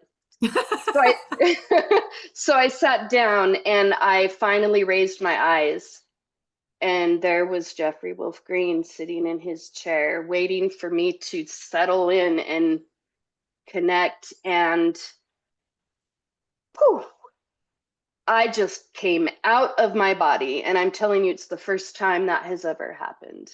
I just burst out of my body, and I thought, it's like, it's you, not, there was recognition. This is real. This is a real teacher. And I didn't know there were people like this on the planet right now. It was just absolute relief, just a tidal wave of relief. I knew that I was going to get what I came for. And So he taught, and I just soaked in everything that he said. I soaked in the archetypes. At the second portion of the school, there came a point where we were doing practice, you know, in class, and we were doing synastry, and I had this just feeling come out of nowhere that was just extremely urgent, that just, you know, it's volunteer your chart, step up. And I did, and that moment changed my life. So I was called on, I volunteered my chart. And at the time, I was just a complete nebulous web of delusion, wounding, fear, fragmentation, hiding, alienation. And so we uncovered, you know, just the basics of my chart being a daemon soul. And I knew that I was the daemon soul, but it was another thing to have it be confirmed, and also to grasp what it means to be a daemon soul. It's deep. And in my chart here, there's, I actually don't want to really go through the symbols. You can keep it up so that people can, okay. But a lot of wounding from being a daemon soul, where the world really, you know, is oriented to patriarchal times, where the human is superior to the animal. And as a daemon soul, your consciousness is fused with nature. It's fused with animals. And so you relate to the animals like yourself. And when you're in a society that belittles the animal, well, at least I don't mean you. I hate to use that term because I want to own it. I suppressed it. I hid it. I did not feel safe. Just a lot of lifetimes of not just heartbreak, but soul break. To see nature violated and hurt. And as I volunteered this chart, that was kind of the state I was in, just this crippling depression, this overwhelming sense of purpose, but yet so delusive and fragmented that I just couldn't even define what I felt like I was here to do. And so we uncovered that, and Jeffrey, you know, one of the things that's really amazing about Jeffrey, for those of us who have met him, and not even, you don't even have had to have met him. I know there are a number of people who have interacted with him on message boards who it didn't matter if there was a physical meeting or not. But sorry, I kind of lost my train of thought there. Oh, but he was very much directed by God, and he received the message that there were messages that were necessary for me, because my soul was in a state of emergency. I needed a purpose that made sense, that was true, that was natural, that was defined, that was achievable. Not my delusions, not my hopes, not my magical thinking. Something real. And he let me know that, okay, you know, animal work. I had come to the school hoping that he would tell me, like he had several other students, that I was meant to be an EA astrologer. I was really, really hoping for those words, and those words didn't come. And so I resisted the advice, I resisted the guidance. I was, for those of you who are familiar with the archetype of Lucifer, I was under a very heavy influence of Lucifer. I have it in my 11th house. Messages in the brain, ruled ruling Venus in my 6th house, inferiority, doubt, paralysis, not doing for yourself what you need to do when you need to do it. And I just could not accept what was being suggested to me.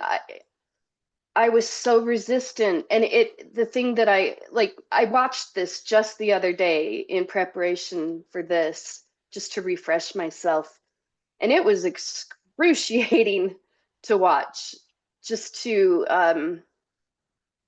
objectify my resistance. And goodness, I could not articulate anything to anyone or even myself. I was just a piece of work.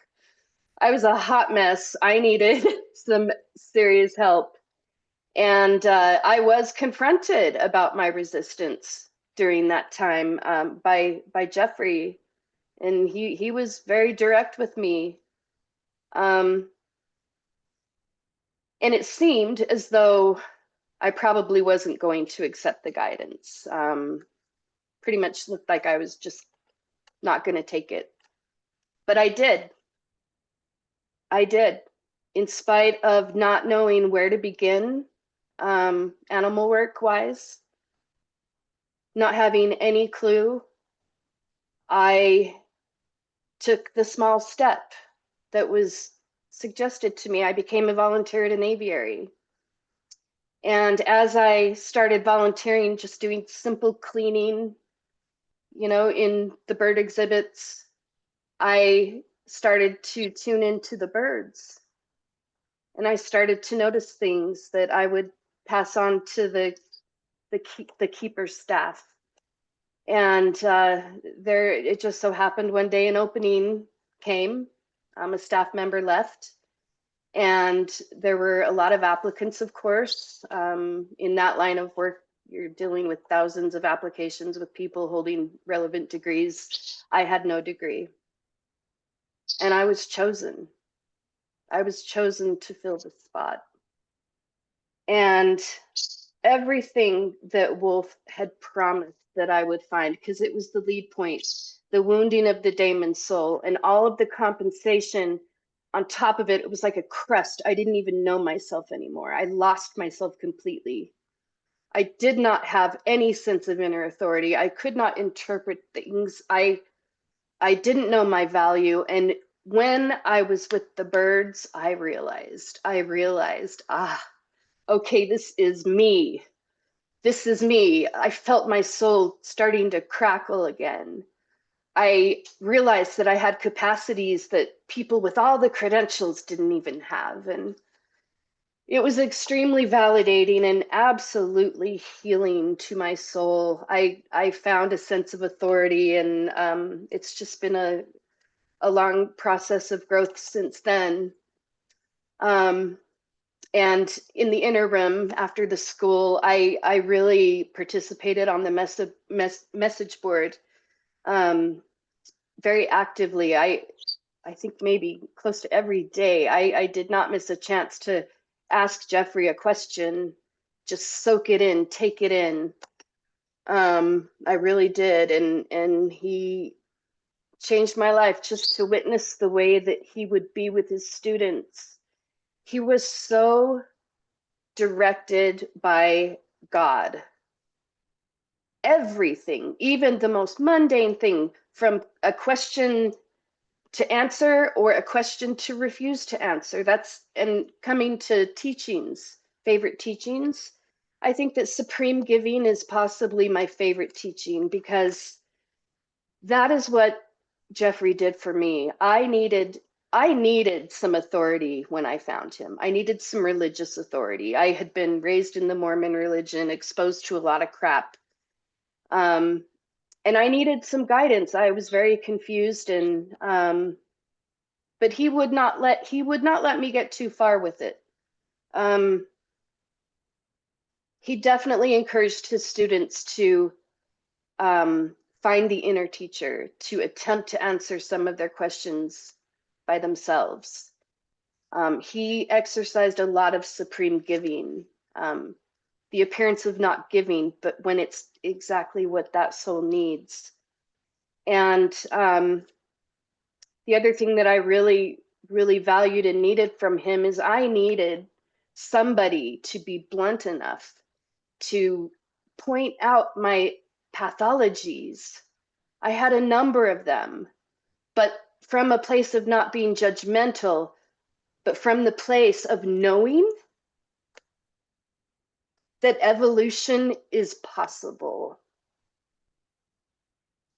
It's one thing to go into a therapist's office and to discuss your pathologies, but sometimes there's a limitation where it's almost as though it's going to be a lifelong aspect of your nature. But when someone knows that evolution is possible, they can point out your pathologies in the knowledge that if you make the effort, if you make the choice, it can change.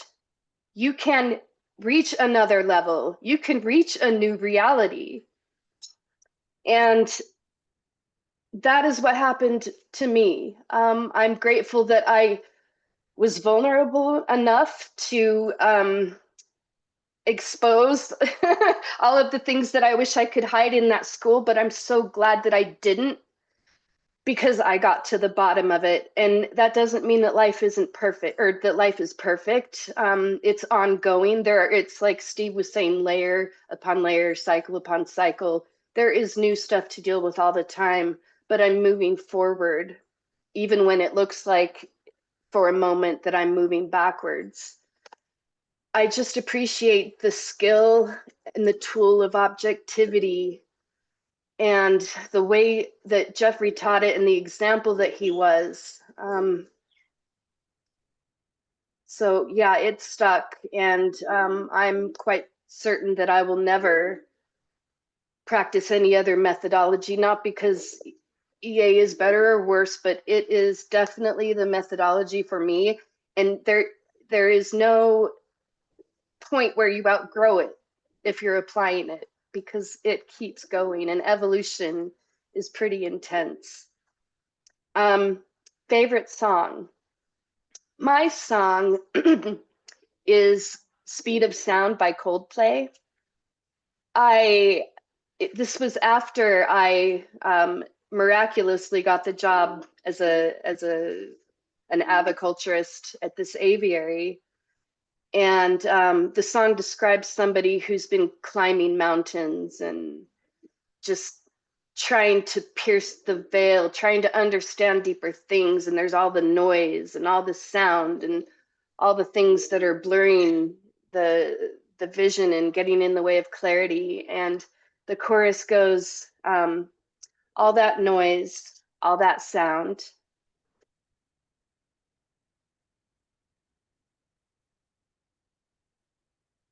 all the places I got found, and birds came flying at the speed of sound to show you how it all began. Birds came flying from the underground. If you could see it, you would understand. It was like, oh my God, did you write that for me? So yeah, that song is very special, and my journey has been so special. And I hope in my own way that I can encourage others to have the same kind of courage and the patience. The patience. Sometimes it takes time. And so yeah, that's what I wanted to share today. Thank you so much. Stacy will be teaching on the Damon archetype at our conference, October 23rd to 26th. So excited to hear you remind people what that's all about. Beautiful. Ari? All right. So I actually never met him in person. I'd had many interactions through email and through Dreamscape, which I think is common. Many souls have received guidance through the Dreamscape. I'm going to share one interaction that I had through email. And it's interesting because the transit that happened during that time is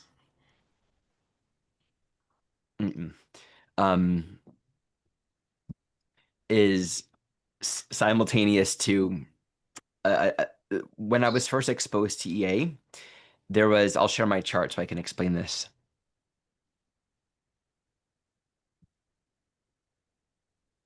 First, there were 2 evolutionary astrology conferences that happened live. The last 2 that happened live were in 2011 and 2012. This is one of them. So here's me with Kristen. I tell you, Redwood did not age at all. For those that have recently seen, it looks exactly the same. So interesting. Okay, so I actually got exposed to EA for the first time when Jupiter, back in 2005, when Jupiter was transiting on my Saturn. So Scorpio second, I released all of my astrology books. I think I kept an ephemeris, maybe one other book. And my friend just gave me Jeff Green's book at a moment when I was just disinterested, similar to what Stacy shared. Nothing was really sticking, and I just lost. Nothing was grabbing me, and felt somewhat disillusioned by it. Knew that there was meaning in it, but the quest for meaning wasn't really being met. So that happened with a Jupiter, on my Saturn. The story that I'm going to share is actually during my Saturn return. So this is, I guess, 7 or so years later. I've already gotten really involved in the work. And I'm going to share an email, a question that I asked. As my Saturn return approaches, it's now time for me to build more balanced structure in my daily life. I've always been, I mean, you just saw my chart. I have a lot of Sag. I've always had difficulty with, any kind of consistency in a sense, to some degree. And I've been a seeker to my bone my whole life. I've just been at the core wanting to know the truth, wanting to know my path, and have explored so many different pathways. To develop discipline necessary for my own soul growth. I desire to do this in whatever way is most aligned for me, and to approach this process from a place of self-knowledge or understanding of what is necessary for my growth. One training I've been considering for some time is Kundalini Yoga, Asaba Yogi Bhajan, and I've been practicing that for a while, kind of involved in different communities at that time. It's been a part of my daily yoga practice, in particular the spinal warm-ups and the kriyas, chanting as well. I'm just not certain if I'm deluding myself and thinking that I need to pursue another path or a training program or another teacher. I've done that so often. And I was really always very hesitant to write him emails. There have been many instances where I would come from a place of seeking an answer, and then he would either not answer me. There's been more than one occasion where he may have said, "Ask God," kind of refusing to meet me in that I'm lost, I don't have the answer place. And then several times where the answer almost created more confusion. And I've had to sort of accept, I can't give him all that power. That's often been a part of my own journey of recognizing, I can't indiscriminately trust what he says. So one way or another, I've had to come back to myself, and I've grown increasingly mindful of reaching out and asking him or any teacher any question, right? Because there's a vulnerability in that. And that, as a teacher myself, I've become incredibly really caring to that when someone asks me a question, to really tune in. I don't want anything that I say to take someone from their soul path. I want to give them back their power. I want to give them their agency and really find my own intuitive guidance for what is helpful to speak. So continuing with this email, just, acknowledging it probably took me a long time to ask this, because I wanted to make sure that I was prepared and sort of centered in my own inner guidance, so that whatever he said, I wasn't going to just follow someone's guidance. And at that time, there were a lot of people that were trying to encourage me, teachers in the Kundalini tradition, mentors that were really encouraging me to, take this path. So this time, this desire to train, I feel like it's coming from a more Saturn, a realistic, responsible place, and less of a Jupiter seeking place. I'm open to receive any guidance you may be called to offer in this regard, as I am now ready to take the steps to enroll in any kind of training, formal or not, credentialed or not, that will help me to build the balanced life that supports my evolution. In all cases, I feel the discipline is necessary. This is becoming ever clear to me. Is this something I can just do on my own? Or is there a need to enroll in a more structured training? Okay. So I'll say too that there was a conversation I had with one older mentor, and he said, you need a guru. And I never really considered that I have a guru. I have teachers. Like, Jeff Green was always sort of like I inwardly know him as an old friend and an older brother along the path that's here to help out. I feel like my relationship to the teacher often lands as that. Here's someone that is just kind of supporting me like an older brother or an old friend. Um, the true guru principle is like not really a person. That's my own inner experience, that I think we can have a deep devotional relationship to a fully awakened being, whether they're in their body or not.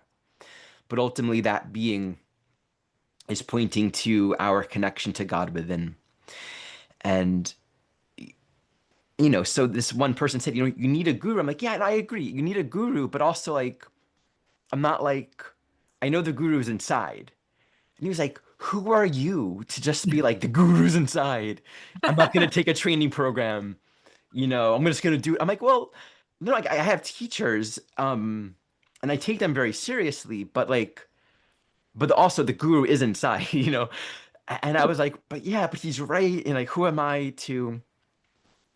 But it's funny because I've encountered that who am I many times. I'll just quickly share my chart before I give you Jeff's response. There have been other times in my life. I grew up as an Orthodox Jew, and there was a time I was actually studying in Efrat in Israel, and I was in high school, and I was like in this yeshiva summer program, and actually Pluto was transiting over my south node in Jupiter at that time, somewhere in between.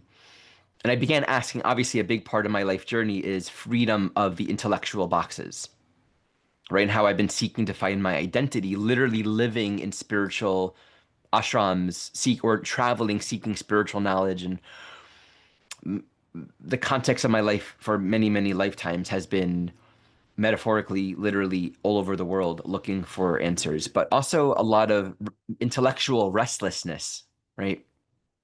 But often being a part of schools that Uranus in the South Node with sort of higher intellectual knowledge. So studying Talmud, which from a Uranian perspective, it's very advanced thinking, holding a lot of thoughts and a lot of texts and references, but looking for the truth, really going deeply into the knowledge. We're studying Rashi, and I asked this one person, can I argue with Rashi? Because like I had a thought about a particular Torah text, and he said, "Who the hell are you to argue with Rashi, this amazing medieval commentator?" And so this Kundalini guy was like, "Who are you to not have a?" It's like the same archetype, and that's where I reached out, because I'm like I'm witnessing the same pattern. Just instead of it being like Jewish religion, it's now like this cool modern Kundalini yoga tradition that you get to wear white all the time and do really awesome practices that really connect you to the cosmos. So here's the response that I got.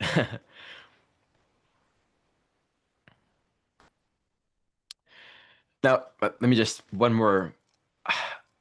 I was in preparing for this, I was really trying to like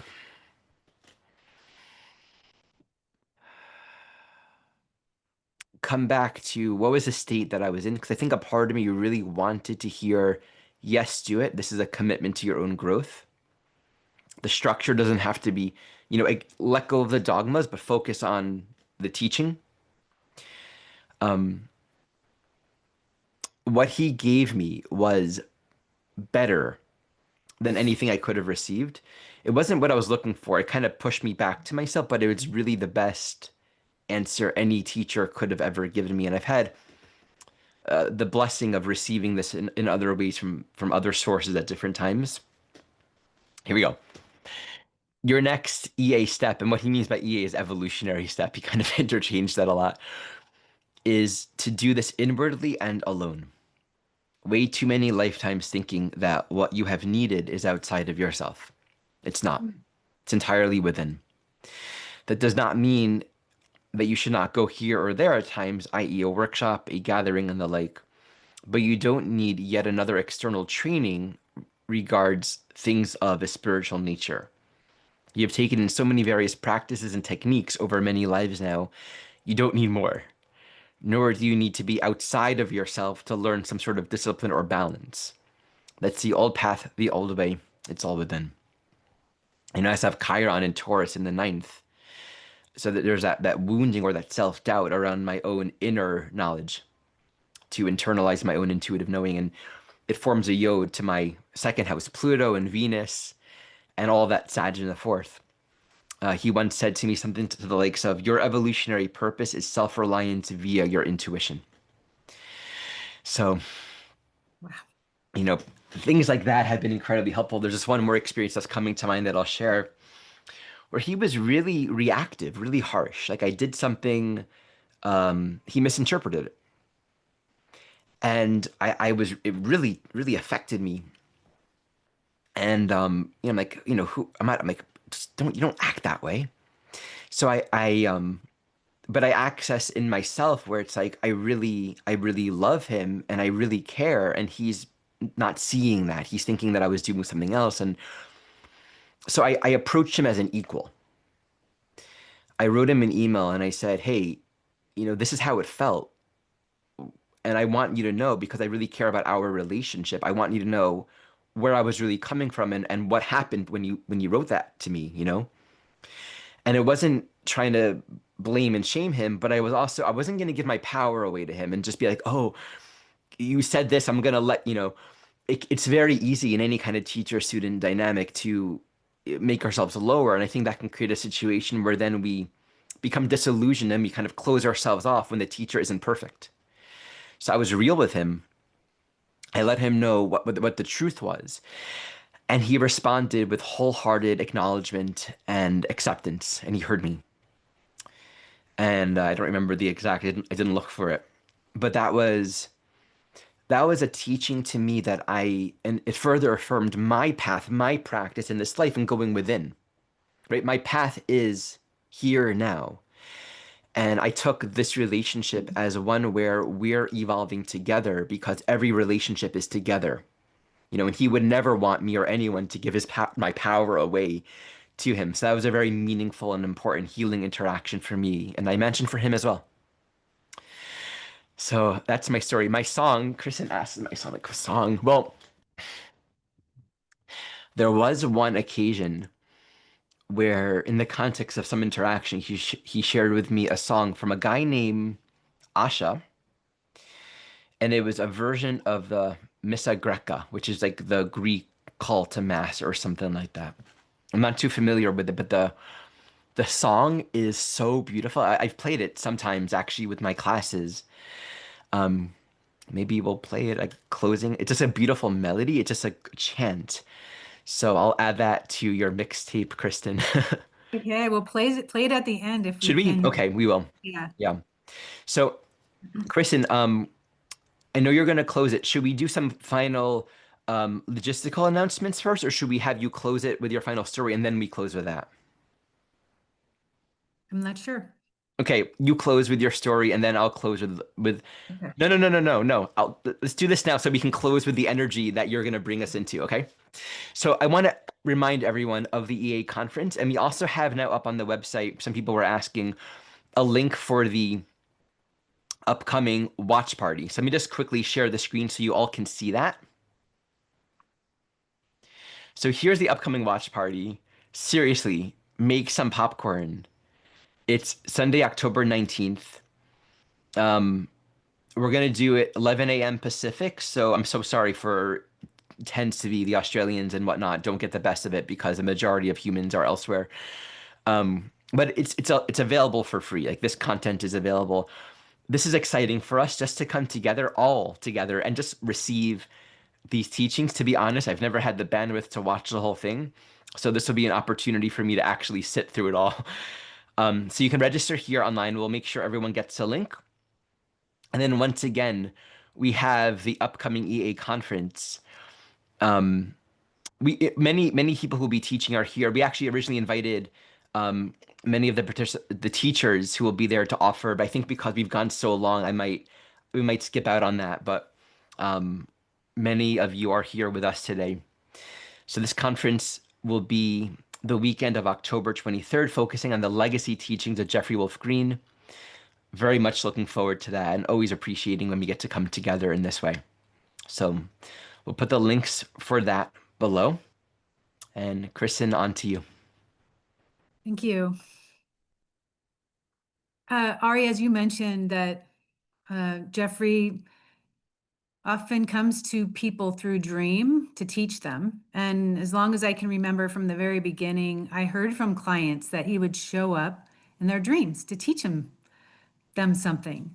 And he also suggested to us in class that, hey, if you want to learn about Jesus, if you want to learn about Venus, just ask God before you go to sleep to teach you about Venus, to encourage us to pray about what we wanted to learn about. And that would be a great way to learn this work, just like meditating on what you're learning, as Lara was speaking about.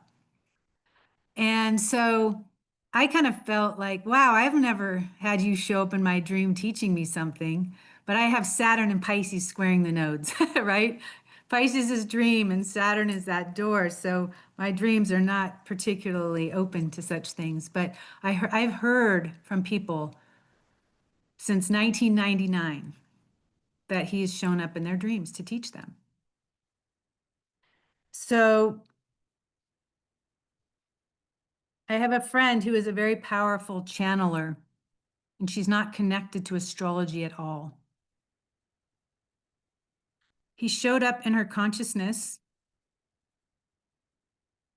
and he said this, nothing actually at first. He started turning pages in a book, just like Yukastor did when he showed up in Jeffrey's dream. He started flipping pages in a book. He said, your soul is like a book with many, many chapters. This message is for all of you from him. Your soul is like a book with many, many chapters, and you don't know how many chapters there are in your book, and you don't even know how many pages, but you're flipping through many chapters and pages. We all don't necessarily read them in order. But the way you can understand your book is to read every single word. We don't read the last chapter of a book first, he taught. We're all going back to our different pages. And the only way you can evolve beyond reading every page and every word is you read it by feel and by frequency. EA is not about a left brain way into the chart. We are taught to feel into the chart. The intuition is a muscle that we must work. The imagination is a door to the cosmos. Use it. Read your story by feel and by frequency. There are pages that your soul is calling you into now. There are pages that your soul is calling you into now. Those pages, those words, find them, feel them. Those experiences that your soul is being called into, like showing up today. Thank you for taking the time to show up today. Your soul called you to this page. Your soul is calling you into these growth turns.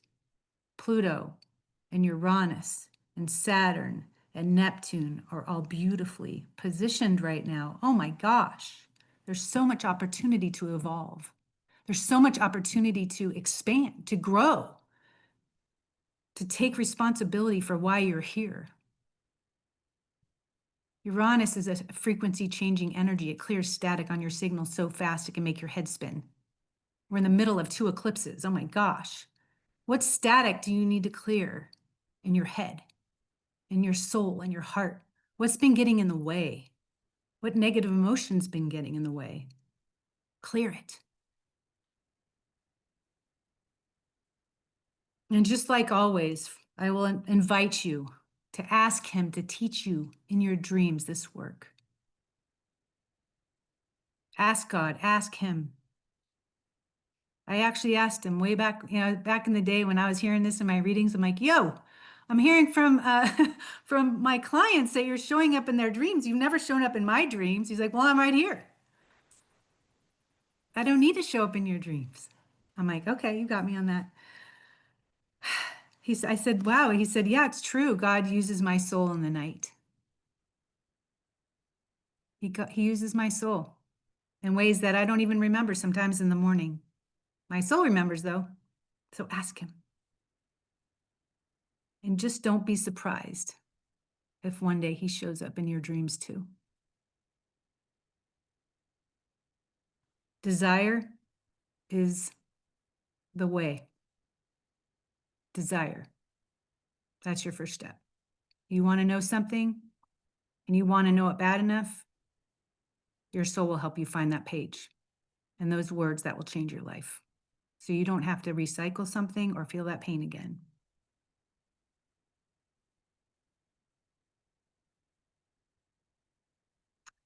So I just want to just close with, again, our intentions are to bring community together and to build this community because this world is weird right now. And so we're so excited about the watch party. We're happy about today. And it's a way to bring people from all over the world who love this work and to learn together. I'll tell you what, I'm speaking from all of us. I know you guys that we're never done learning this work. Every day I'm learning more about it. We will never know it all. And so we're all growing together. We're all the same in that way. So thank you for being here. Thank you, Kristen. Thank you, everyone. Michelle's reminding me that there's actually right now, you can use a coupon Legacy in registering for the conference until the 21st of this month. So coupon code Legacy for $100 off.